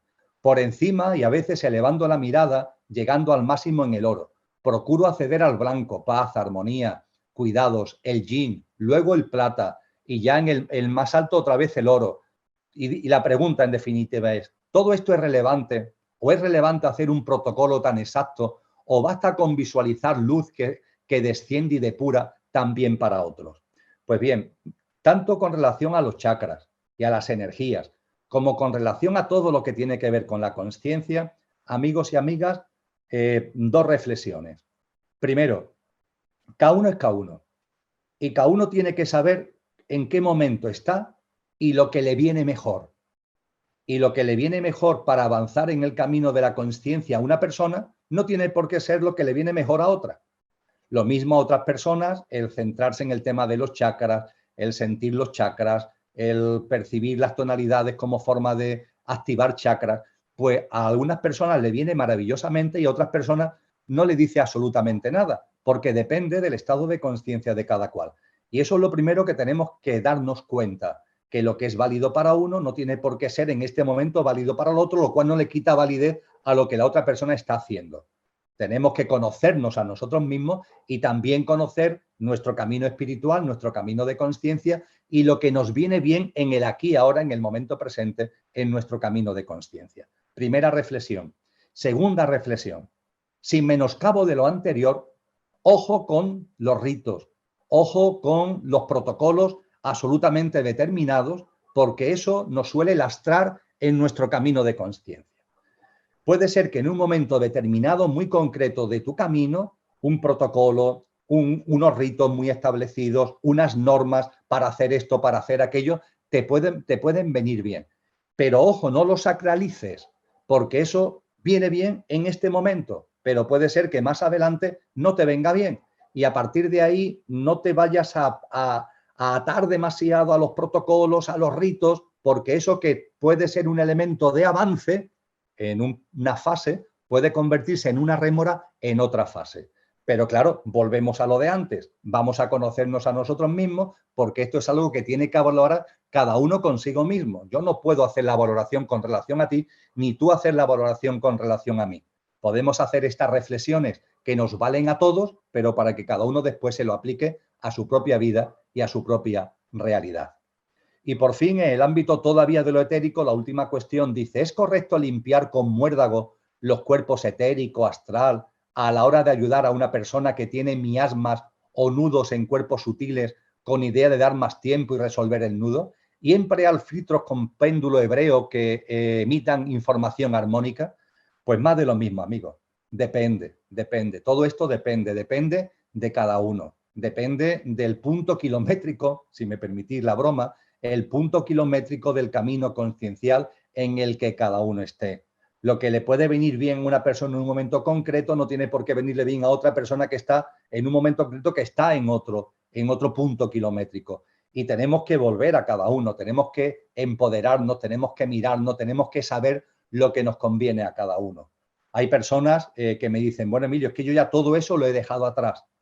Tantos ritos, tantos cultos, tantas técnicas, todo eso lo he dejado atrás. Perfecto. Pero hay otras personas que están en esos ritos, en esos cultos, en esas prácticas, en esas técnicas. Bueno, posiblemente esa persona que ya lo ha soltado ha pasado por eso y precisamente como ha pasado por eso, ya lo ha soltado. Y no lo ha soltado porque sea algo inútil, no, sino porque le fue útil cuando correspondía. Y ya ahora ya, pues no corresponde porque ya ha pasado por esa fase. Entonces, el respeto, la tolerancia, la empatía, la comprensión es fundamental, es fundamental. Y cada uno tiene que pasar todo por su propio filtro de conciencia. El supermercado espiritual está lleno de personas que leen, escuchan y todo lo que leen o escuchan lo quieren para ellas. Venga, pues de aquí y esto y aquello. Eso no sirve absolutamente para nada. Tú tienes que conocerte a ti mismo, tienes que saber realmente lo que te conviene en tu camino y a partir de ahí ser selectivo. Porque si haces esto y aquello, es como si no hicieras nada. Tienes que ser selectivo, tienes que conocerte y tienes que ser coherente a la hora de tu práctica de vida. Esta es la gran verdad, amigos y amigas. Pasamos al sexto bloque. Avances en la evolución consciencial, distorsiones emocionales y mentales, pandemias y relaciones con los demás. Hay una persona que pregunta o dice, ¿por qué a medida que voy parando, es decir, observando y observándome, me siento más cansada de mí y un poco harta de las coces emocionales que doy? Estar con los amigos y familia, todo es diferente. O cuando ya has pasado esa barrera de la consciencia, no importa lo anterior.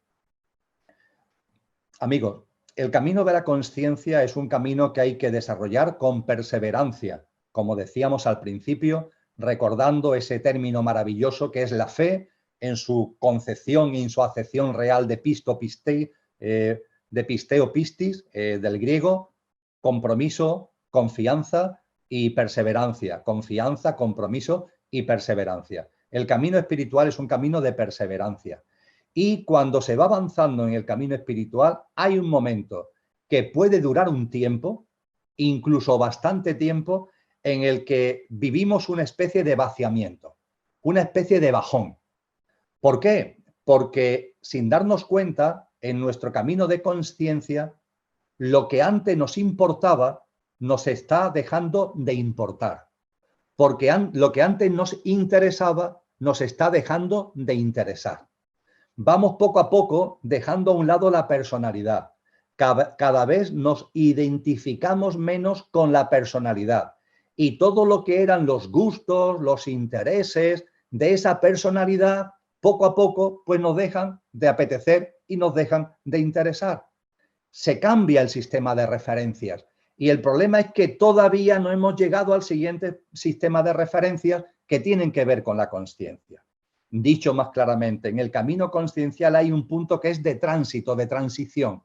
Y en esa transición puede producirse lo que esta persona gentilmente, amablemente ha compartido con nosotros, incluso de un cierto cansancio de mí, porque sí, ya hay un cansancio de tu personalidad, la forma de relacionarte con los demás, lo que antes te interesaba ya no te interesa, y todo eso puede ser que te desconcierte un poco. Eso y otras muchas cosas que cada uno podéis estar viviendo en estos momentos. Pero eso tiene que ver con esa fase de transición en la que nos encontramos. Me gusta compartir, porque creo que es un ejemplo que lo aclara lo suficiente, el ejemplo de Tarzán en la selva. Yo creo que todos sabemos quién es Tarzán, Tarzán de la selva. Y sabemos que Tarzán en las películas se desplaza por la selva con mucha rapidez. ¿Cómo lo hace? Pues en un árbol coge una liana, estas cuerdas colgantes que tienen los árboles en la selva, se agarra con las dos manos a la liana, coge impulso y se va hacia el árbol siguiente. Cuando está llegando al árbol siguiente, ve una liana en el siguiente árbol, alarga la mano izquierda, coge la nueva liana del siguiente árbol y suelta la que traía del árbol anterior. Y se vuelve a coger a la nueva liana y con ese impulso va al siguiente árbol y en el siguiente árbol vuelve a hacer lo mismo. Desplaza esta mano para coger la nueva liana y cuando la tiene cogida, suelta la anterior y se agarra para seguir con su impulso a la siguiente. Pues bien, dicho esto, nos gustaría que el camino de la consciencia, el camino y el sendero espiritual fuera así, que lo pudiéramos transitar como Tarzán, pero no es así. Y no es así, ¿por qué? Porque en el camino de la consciencia hay un punto en donde tú vienes con tu liana y cuando vas a dar el paso al siguiente árbol, cuando vas a dar ese paso que yo denomino de transición, tienes que soltar la liana con las dos manos sin haber cogido todavía la otra. Tarzán, hasta que no ha cogido esta, no suelta la anterior. En el mundo de la consciencia hay un punto que tienes que soltar lo viejo antes de que puedas coger lo nuevo. Y ese camino de la consciencia es así, está descrito hace muchísimo tiempo. Y cuando sueltas y todavía no has cogido, cuando suelta la liana anterior, la vieja, y aún no has cogido la nueva, tu nueva vida, ahí hay una pérdida de referencias, hay una especie de vacío, una especie de mareo que se plasma de muchas formas. Pero la clave es la confianza, el compromiso contigo mismo y la perseverancia. Sigue para adelante, no te preocupes, Tú sigues siendo coherente con tu conciencia, sigue viviendo del modo más consciente posible y tú verás cómo la nueva liana llega a tus manos. La nueva liana llegará a tus manos con toda seguridad. ¿Por qué la mente estaba quietada, regresa más fuerte después de un revés de fortuna como si nunca lo hubiera callado? ¿Cómo regresar al camino de búsqueda interior? Lo hemos comentado antes con el ejemplo del monasterio. La mente en un momento determinado, la mente, las emociones pueden estar serenas, pueden estar acalladas, pero está el gimnasio de la vida. Y en el gimnasio de la vida ocurren circunstancias y lo que estaba calmado se vuelve a convertir en un torbellino. ¿Esto qué sentido tiene? Pues que sigas avanzando desde el punto de vista de tu gestión emocional y de tu gestión mental. Eso significa que tú tenías la capacidad para sosegar tu mundo emocional y mental ante un mar, navegando en un mar que estaba relativamente calmado. Pero en cuanto que el mar empieza a estar más brincado, ves que no, que el barco empieza a zozobrar y vuelves a tener problemas. ¿Eso qué es? Una oportunidad. Esto no es un problema, es una oportunidad. La vida está poniendo por delante unas circunstancias para que sigas fortaleciéndote, para que sigas incrementando tu estado de conciencia, para que te afiances más en ti mismo. Es una oportunidad de la vida para que cada vez tenga la capacidad de navegar por mares más encrespados sin por ello perder la calma y sin por ello perder tu centro. Porque el objetivo finalmente es ese, de que tengamos la capacidad de que nuestra esencia se haga presente y que se haga presente continuamente, no dependiendo de las circunstancias externas, sino que hayamos madurado espiritualmente lo suficiente como para que la esencia se haga presente independientemente de lo que pase en nuestro entorno. Y cuando suceden este tipo de cosas que se plantean en la pregunta, hay que entenderlo no como una mala noticia, sino como una buena noticia, porque son circunstancias de la vida que te ayudan a seguir avanzando, que te ayudan a seguir creciendo. Otra cuestión, al verificar en nuestra vida lo que realmente somos, nos acerca a nuestra esencia. ¿Cómo convivir con personas que viven desde el pequeño yo? Hay muchas preguntas que tienen que ver con esto, amigos y amigas. ¿Cómo convivir con personas que no están en mi estado de conciencia? ¿Cómo convivir con personas que están con una mirada de vida, por ejemplo, con el tema del COVID, con todo lo que estamos viviendo actualmente, más metida en el miedo, más enclaustrada en el miedo? La clave está, no me cansaré de repetirlo, en la empatía, en la comprensión, en el respeto, en la tolerancia y en la ternura.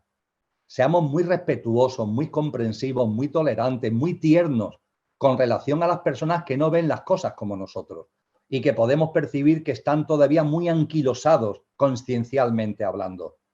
La vida de cada uno es como un autobús y en ese autobús el que siempre está eres tú, desde que naces, desde que encarnas y naces hasta que falleces y desencarnas.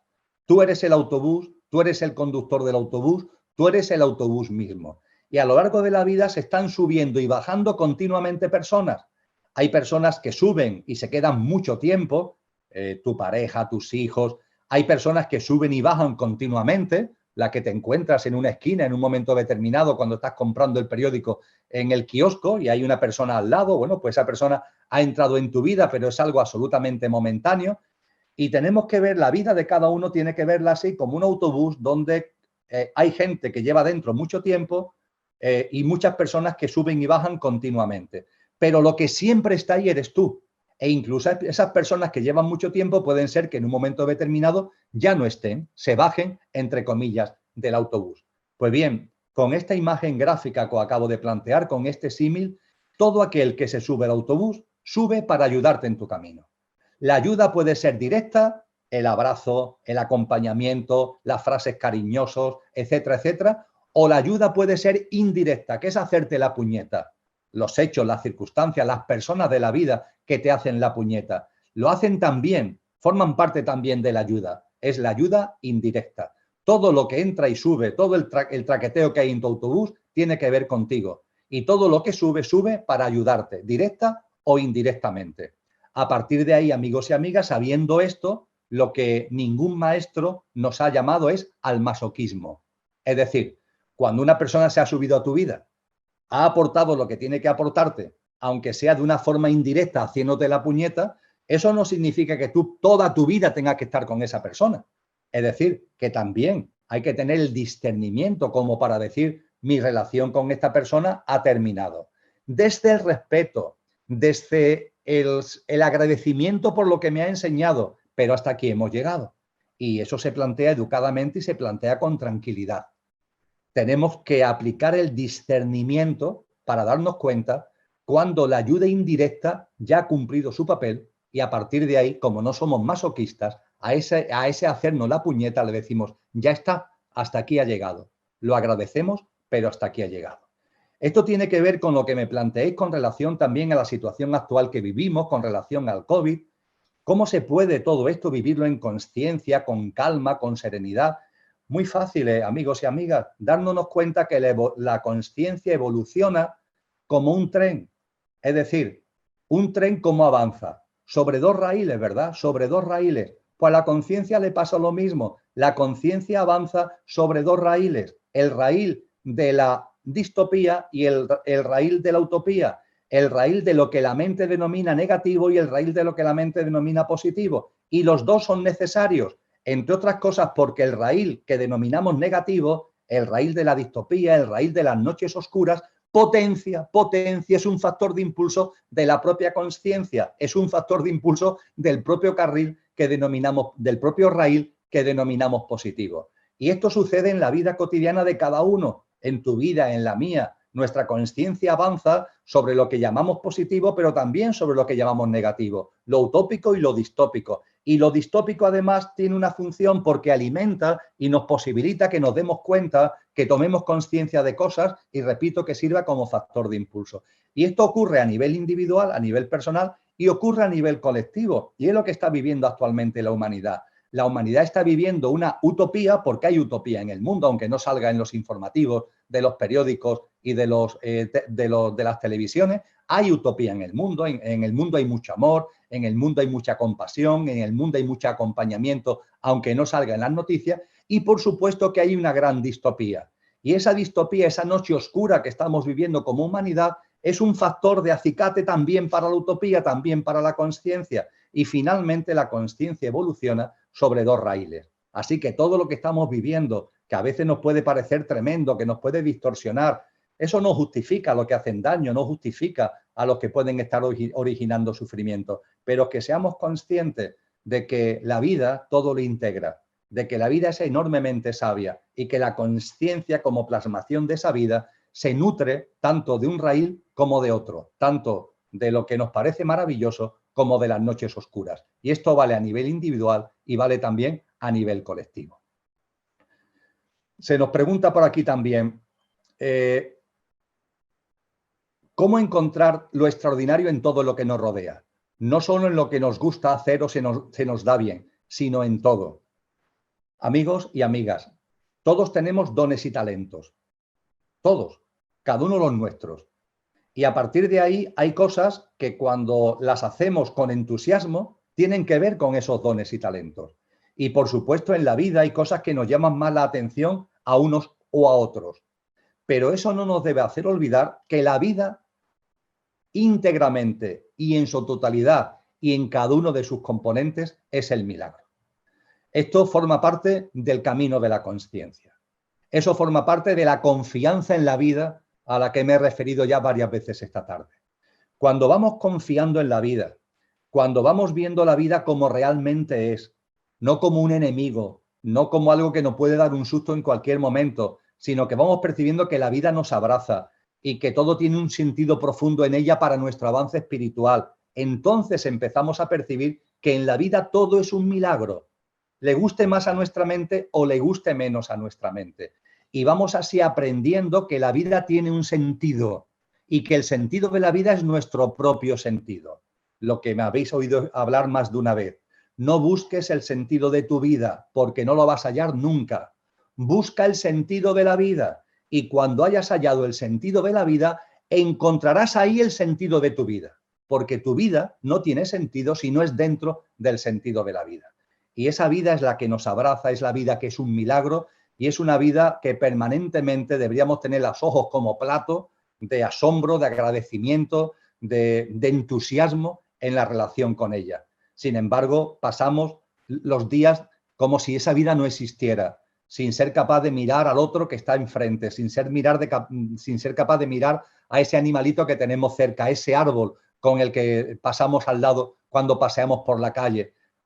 Estamos tan ensimismados en nosotros mismos, tan identificados con nuestro pequeño yo, que no somos capaces de saborear ese milagro continuo que es la vida. El camino de la consciencia tiene que ver con todo esto. Siempre se habla del yoga como una herramienta con la que trabajar las perturbaciones de la mente y de otras técnicas milenarias como el Qigong. ¿Qué opinas?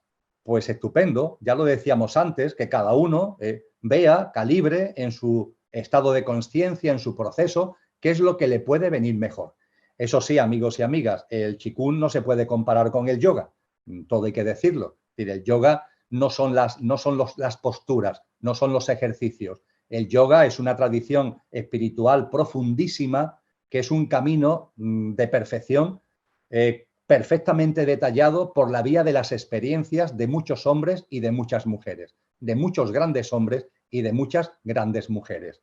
El yoga tiene fases que son preliminares, después hay un yoga que se llama preparatorio, después hay un yoga que se llama superior. Todo eso constituye el denominado Raja Yoga. Los Yoga Sutras de Patanjali lo enseña estupendamente. Y todo eso es un camino espiritual, no es una técnica, no es un método, no, es una forma de vida que persigue finalmente tu autotransformación para que saque lo mejor de ti mismo al servicio de los demás. Porque cuando se va completando, cuando se va avanzando en el camino de transformación que supone el yoga, el objetivo no es que tú seas mejor o que tú te encuentres mejor, no. Ese objetivo hace tiempo que ha quedado atrás en el camino espiritual. Tu autotransformación tiene como colorario, como efecto natural, tu forma de vida distinta y el que ese empoderamiento, esa mejora, esa transformación que tú has vivido lo pones al servicio de los demás. El yoga no es momento de entrar en ello, quizás dediquemos un encuentro mensual a hablar con tranquilidad del yoga. Creo que en el mes de marzo o abril ya hicimos un encuentro donde tuve oportunidad, que lo tenéis en internet, de detenerme en ello, pero posiblemente en algún momento volveremos otra vez a plantear estos. ¿Qué piensas sobre la posibilidad que haya fuerzas que eviten que la humanidad se conozca a sí misma, que interfieren en el camino de consciencia de la humanidad? Esas fuerzas existen, amigos y amigas. Claro que existen fuerzas que quieren dificultar el camino en consciencia de la humanidad, sin duda ninguna.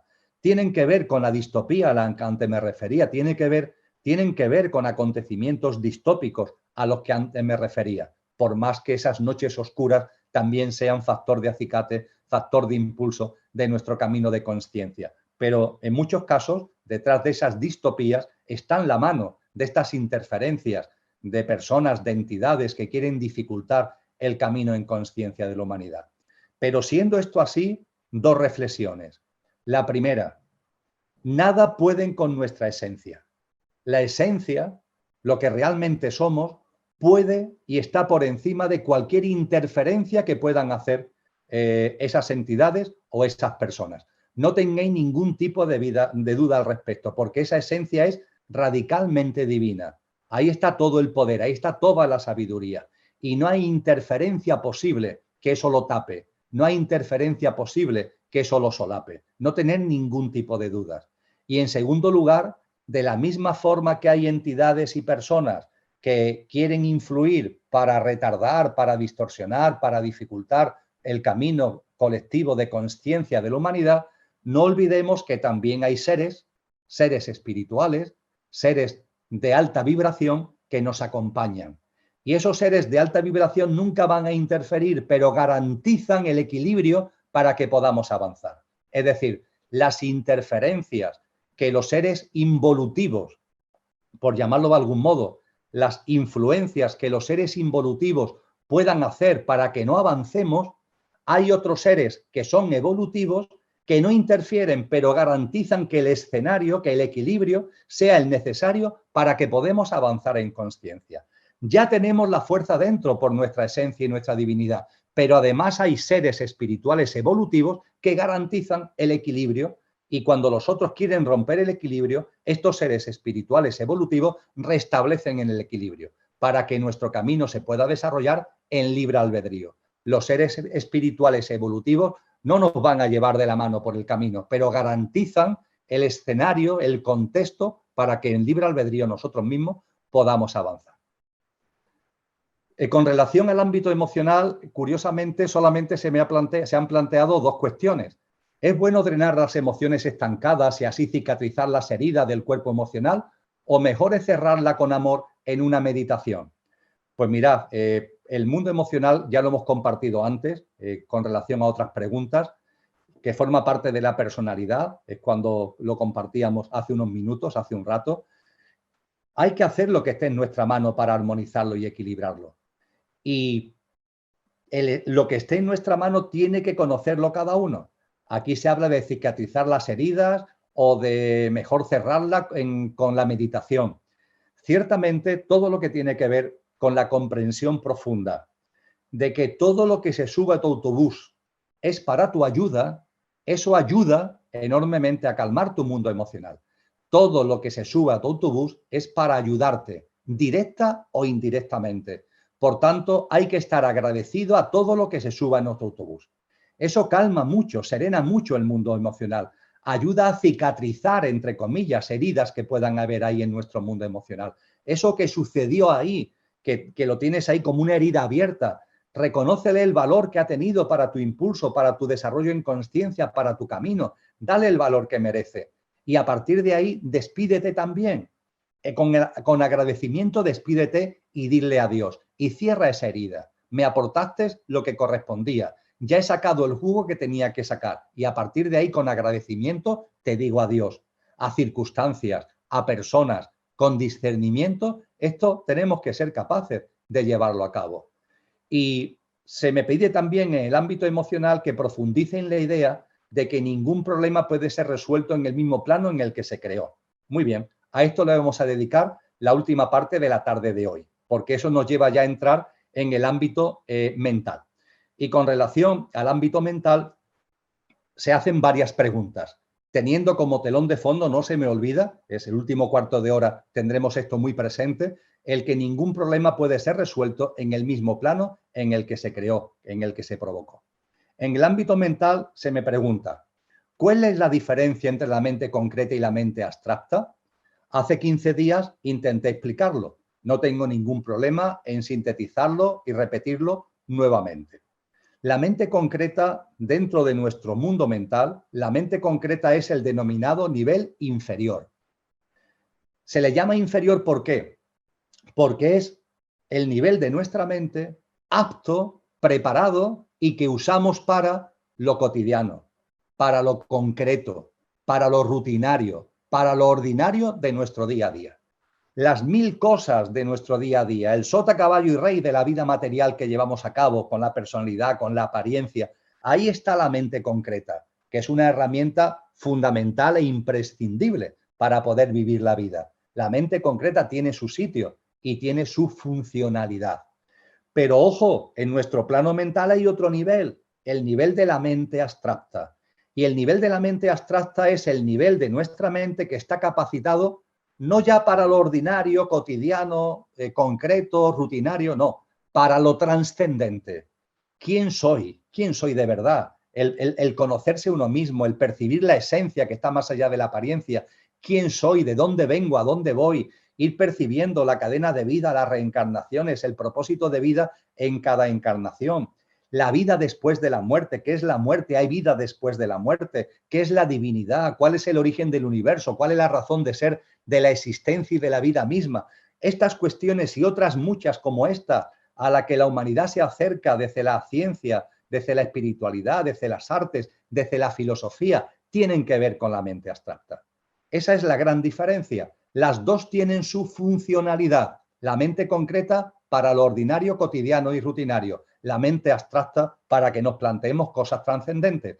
A partir de ahí tú mismo, porque hay personas que se pasan el día, las semanas, los meses, los años y toda su vida en modo mente concreta y no dan ninguna oportunidad de uso, no dan ningún uso a la mente abstracta porque están tan apegados a lo material que nunca se plantean cosas trascendentes. Y lo que nos han aconsejado los sabios y sabias es que teniendo la mente concreta a su sitio y estándole muy agradecido, pero que también en tu día a día uses la mente abstracta leyendo libros, viendo vídeos, viendo películas, compartiendo conversaciones que no giren en torno a cosas rutinarias, sino que vayan sobre asuntos, aborden temas que tengan una cierta enjundia, insisto, desde el punto científico, artístico, espiritual o filosófico. Es así como la mente abstracta se usa. Y la mente abstracta, cuando se usa, crece. La mente abstracta, cuando se usa, crece, se expande. De modo que si la mente abstracta no la usas, no se expande. Está ahí, pero es como si no estuviera. Y cuando la mente abstracta se usa, la mente abstracta es el nivel más alto de lo efímero del ser humano. Lo más bajo es el cuerpo físico denso, lo más alto es la mente abstracta. Con lo que la mente abstracta, como veremos con más detenimiento en el encuentro mensual de diciembre, está en conexión con el yo superior. De modo y manera que cuando expandimos la mente abstracta, esa conexión con el yo superior se activa. Es como si cuando la mente abstracta la tenemos ahí dormida, no la usamos y es como si no estuviera, la conexión, la posibilidad de influencia, la presencia del yo superior no es posible, porque la mente abstracta no está abierta. Es como una ventana, como una puerta que se tiene que abrir y se abre por el uso. Y cuando usamos la mente abstracta y se abre, el yo superior, con lo que ello supone, empieza a desparramarse sobre nuestros componentes perecederos, sobre nuestro mundo físico, sobre nuestro mundo etérico, sobre nuestro mundo emocional, sobre nuestro mundo mental. Y esos son regalos que vamos percibiendo en nuestra vida, porque vamos viendo cómo gracias al uso y expansión de la mente abstracta, con esa conexión e interacción con el yo superior, nos va llegando el discernimiento. Empezamos a saber cosas sin saber cómo las sabemos. Empezamos a convertir la creencia en vivencia y en experiencia. Empezamos igualmente a darnos cuenta de que la vida tiene causalidades, que todo tiene su sentido profundo. Empezamos a percibir lo que los cristianos denominan gracia, los orientales del hinduismo Shanti y los budistas Ananda, la felicidad incausada, una felicidad que no depende de circunstancias externas, sino que tienen que ver contigo mismo, porque es la felicidad como estado natural de nuestro verdadero ser. Regalos como eso van llegando al ser humano cuando usamos la mente abstracta, a través del uso se abre y esa apertura del uso permite que la conexión con el yo superior se haga activa, se haga efectiva y esa presencia cada vez mayor de nuestros atributos, de nuestras cualidades álmicas y espirituales se hagan presentes en nuestra vida. En nuestra mente inconsciente vienen cosas de otras vidas o tan solo de esta. ¿Tiene algo que ver esto con el inconsciente, con el cuerpo causal? Mirad, la mente concreta tiene tres niveles. La mente consciente, no confundirla con la abstracta, ni con estados de conciencia avanzado. Es como lo llama la psicología. La mente concreta tiene una mente consciente, que es la cosa que están en nuestra cabeza y nos damos cuenta. Hay un inconsciente, que son las cosas que están ahí, pero no las vemos porque están como metidas en un cajón, y más profundo todavía está el subconsciente. Y esos tres componentes, consciente, inconsciente y subconsciente, están en el ámbito de la mente concreta. Y dentro del inconsciente, la psicología nos ha ayudado a darnos cuenta de que hay un inconsciente individual, cosas de tu vida que han influido en ti, que siguen influyendo en ti, pero que están como escondidas y no ves, pero siguen influyendo en tu vida, aunque no las veas, y el inconsciente colectivo, que es un inconsciente por los paradigmas, por las pautas, por las visiones de la vida, que tú no sabes que están influyendo en ti, pero es la sociedad en su conjunto lo que de alguna manera te está influyendo en tu vida y tú no eres consciente de que hasta qué punto esos paradigmas, esas pautas, esa visión de la sociedad la has hecho tuya y lo considera como tuyo cuando realmente no es tuyo, sino que es algo que viene del exterior. Todo esto, amigos y amigas, tienen que ver con la mente concreta fundamentalmente. Y otra cosa es la mente abstracta. Y el recuerdo de vidas pasadas va poniéndose de manifiesto en la medida en que vamos expandiendo la mente abstracta y la presencia de nuestro yo superior se va plasmando en nuestra vida. Es así como va apareciendo el recuerdo de las vidas pasadas, que es un sidis de esos de los que hablé anteriormente, dentro de los 25 que recoge Patanjali en sus Yoga Sutras. Es un siddhi, es una capacidad durmiente que se activa cuando vamos avanzando en la presencia de nuestra esencia. Y para esa presencia de nuestra esencia, el uso y la expansión de la mente abstracta es absolutamente ineludible. Y cuando esa presencia va haciéndose efectiva, vamos recordando vidas pasadas. también es verdad que sin que hayamos llegado a ese punto, a lo mejor, de recordar las vidas pasadas por la presencia de nuestra esencia en nuestra cotidianidad, también hay una reminiscencia, que es como le llaman los textos antiguos. En vosotros y en mí, recordemos más o menos vidas pasadas, hay una reminiscencia. Incluso las personas que no recuerdan nada de vidas pasadas, esas vidas están ahí y se pueden percibir a modo de reminiscencia. A veces por cosas que te gustan, a veces por cuestiones que te sorprenden porque esto lo has entendido cuando otras cosas no las entienden, porque determinados lugares te llaman más la atención, otros te llaman menos. Son reminiscencias que pueden tener que ver con esas vidas pasadas. Al decir que con las artes se expande también la mente abstracta, ¿te refiere a toda la disciplina del arte? Pintura, escultura, danza, música, bricolaje. En general, sí. En general, sí. Todas las artes sirven para desarrollar la mente abstracta. Todas las artes entendiéndola como artes creativas, todo lo que tiene que ver con la creación, todo lo que tiene que ver con el impulso de nuestra creatividad, no digamos ya cuando eso va ligado a la inspiración, que es un elemento fundamental de la creación artística, todo eso ayuda a desarrollar la mente abstracta. Dice, invitaste a preguntarte cómo diluir las borrascas emocionales mediante la mente abstracta. Pues bien, amigos y amigas, ha llegado el momento, en estos 10 minutillos que nos quedan, de abordar este asunto, porque tiene que ver también, con lo que fue el planteamiento de que un problema no puede ser resuelto desde el mismo plano en el que se provocó. Compartía hace 15 días el caso de una señora que su hijo ha fallecido. La mamá que fallece su hijo con 5 añitos. Esa persona queda destrozada por completo, totalmente rota. Y no se puede hablar con ella. La vida para ella ha dejado de tener sentido. Estamos en lo que hace 15 días denominábamos una tempestad emocional. ¿Qué hacemos con las tempestades emocionales? Lo decíamos hace 2 jueves.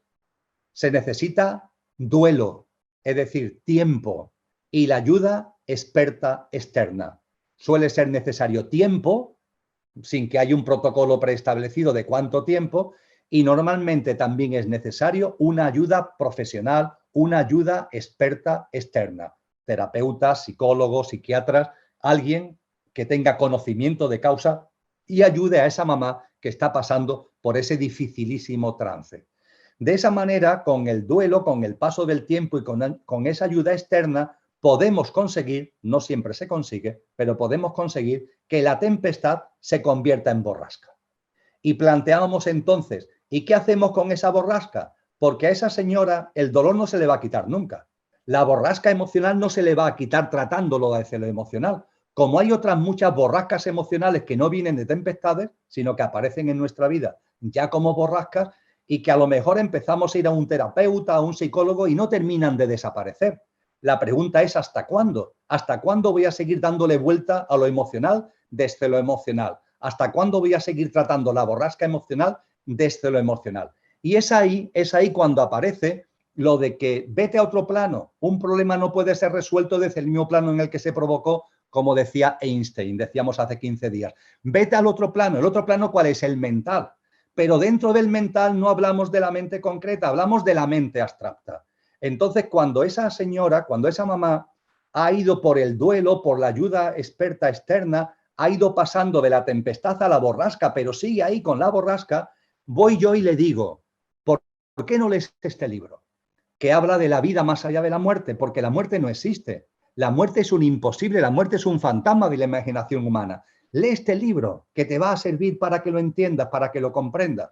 Y esa señora que unos años atrás ni si le hubiera pasado leer un libro sobre la vida más allá de la muerte, lo lee. ¿Por qué? Por el dolor que tiene. El dolor es el factor de impulso para que lea libros que antes no leía, para que vea películas que antes no hubieras visto, para que veas vídeos que antes tampoco hubieras visto, para que te relaciones y hables con personas que antes nunca hubieras hablado ni hubieras relacionado. ¿Qué está haciendo esa señora sin darse cuenta? No se lo puedes dar la teoría, lo que tienes que darle es la práctica. Lee este libro, ve este vídeo, ve esta película, habla con esta persona, vea esta tertulia, mira esta conferencia. ¿Qué estamos consiguiendo con eso? Que esa persona use la mente abstracta. Ella no lo sabe, pero nosotros sí. Esa persona está usando la mente abstracta.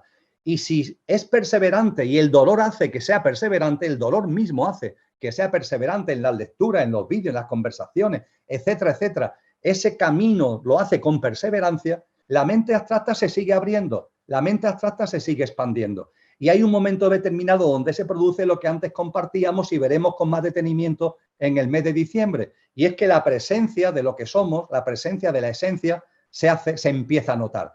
Y llega el discernimiento. Es uno de los regalos que antes citaba. Hablaba del discernimiento. Y decía que el discernimiento está ligado ¿a qué?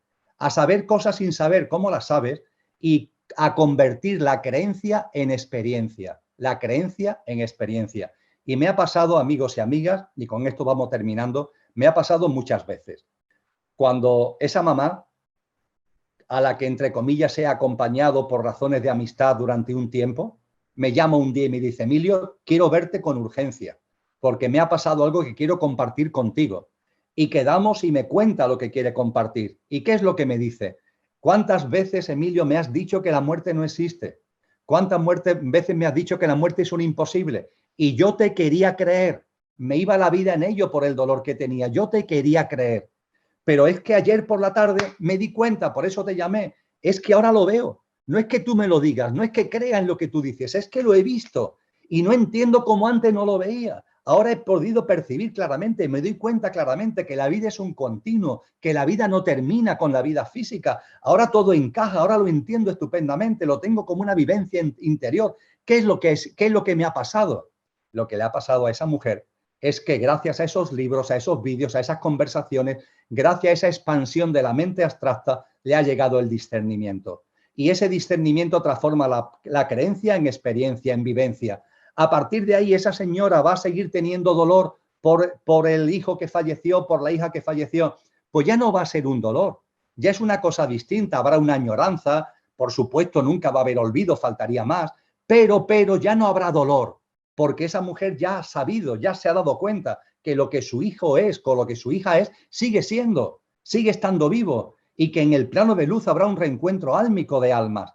Y claro, eso hace que esa borrasca emocional que estaba ahí se atempere. Quedará la añoranza, por supuesto que sí, pero ese dolor ya no será ni a forma de tempestad, ni será a forma de borrasca. Esto es lo que significa ir a otro plano, y esto es lo que significa igualmente el cómo diluir las borrascas emocionales mediante la mente abstracta. Habéis planteado, amigos y amigas, otra serie de preguntas con relación al tránsito y a la reencarnación, y con relación al plan de vida, alma y espíritu. Con relación al tránsito y reencarnación tengo aquí 6, y con relación al plan de vida, alma y espíritu 4, en total 10. Estas preguntas las dejo para el mes de diciembre. En el mes de diciembre vamos a hablar del yo superior, y dentro del yo superior vamos a explicar, por supuesto, la diferencia entre espíritu y alma, lo que es cada uno, la interacción que hay entre ellos, y vamos a hablar con detenimiento de lo que es el alma individualizada que está encarnada en cada uno de nosotros, lo que son también las interrelaciones entre las almas, los pactos de amor entre almas, las denominadas almas gemelas, las almas grupales. Hablaremos también de las almas que hay en otros reinos de vida como en el mundo animal, pero todo eso que tiene que ver con el yo superior y, en definitiva, con nuestros componentes imperecederos, lo veremos con mucho sosiego, con mucha tranquilidad en el mes de diciembre. Si no me equivoco, es el jueves 3 de diciembre, cuando haré la exposición sobre estos temas que acabo de compartir con vosotros ahora, y 15 días después, el día 17, haremos el apartado de ruegos y preguntas, para las cuales además reservo estas 10 que he dejado hoy en el congelador. Muchas gracias por vuestra presencia, muchas gracias por vuestra asistencia. Es un placer compartir con vosotros y con vosotras estos encuentros mensuales, y a seguir viviendo todos estos acontecimientos, amigos y amigas, con serenidad, con confianza y con conciencia. Es una noche oscura de la humanidad, pero es una noche oscura que sirve como factor de impulso hacia una nueva humanidad que, no lo olvidéis, ya late en vuestro corazón y ya brilla en vuestras almas. Un abrazo muy fuerte.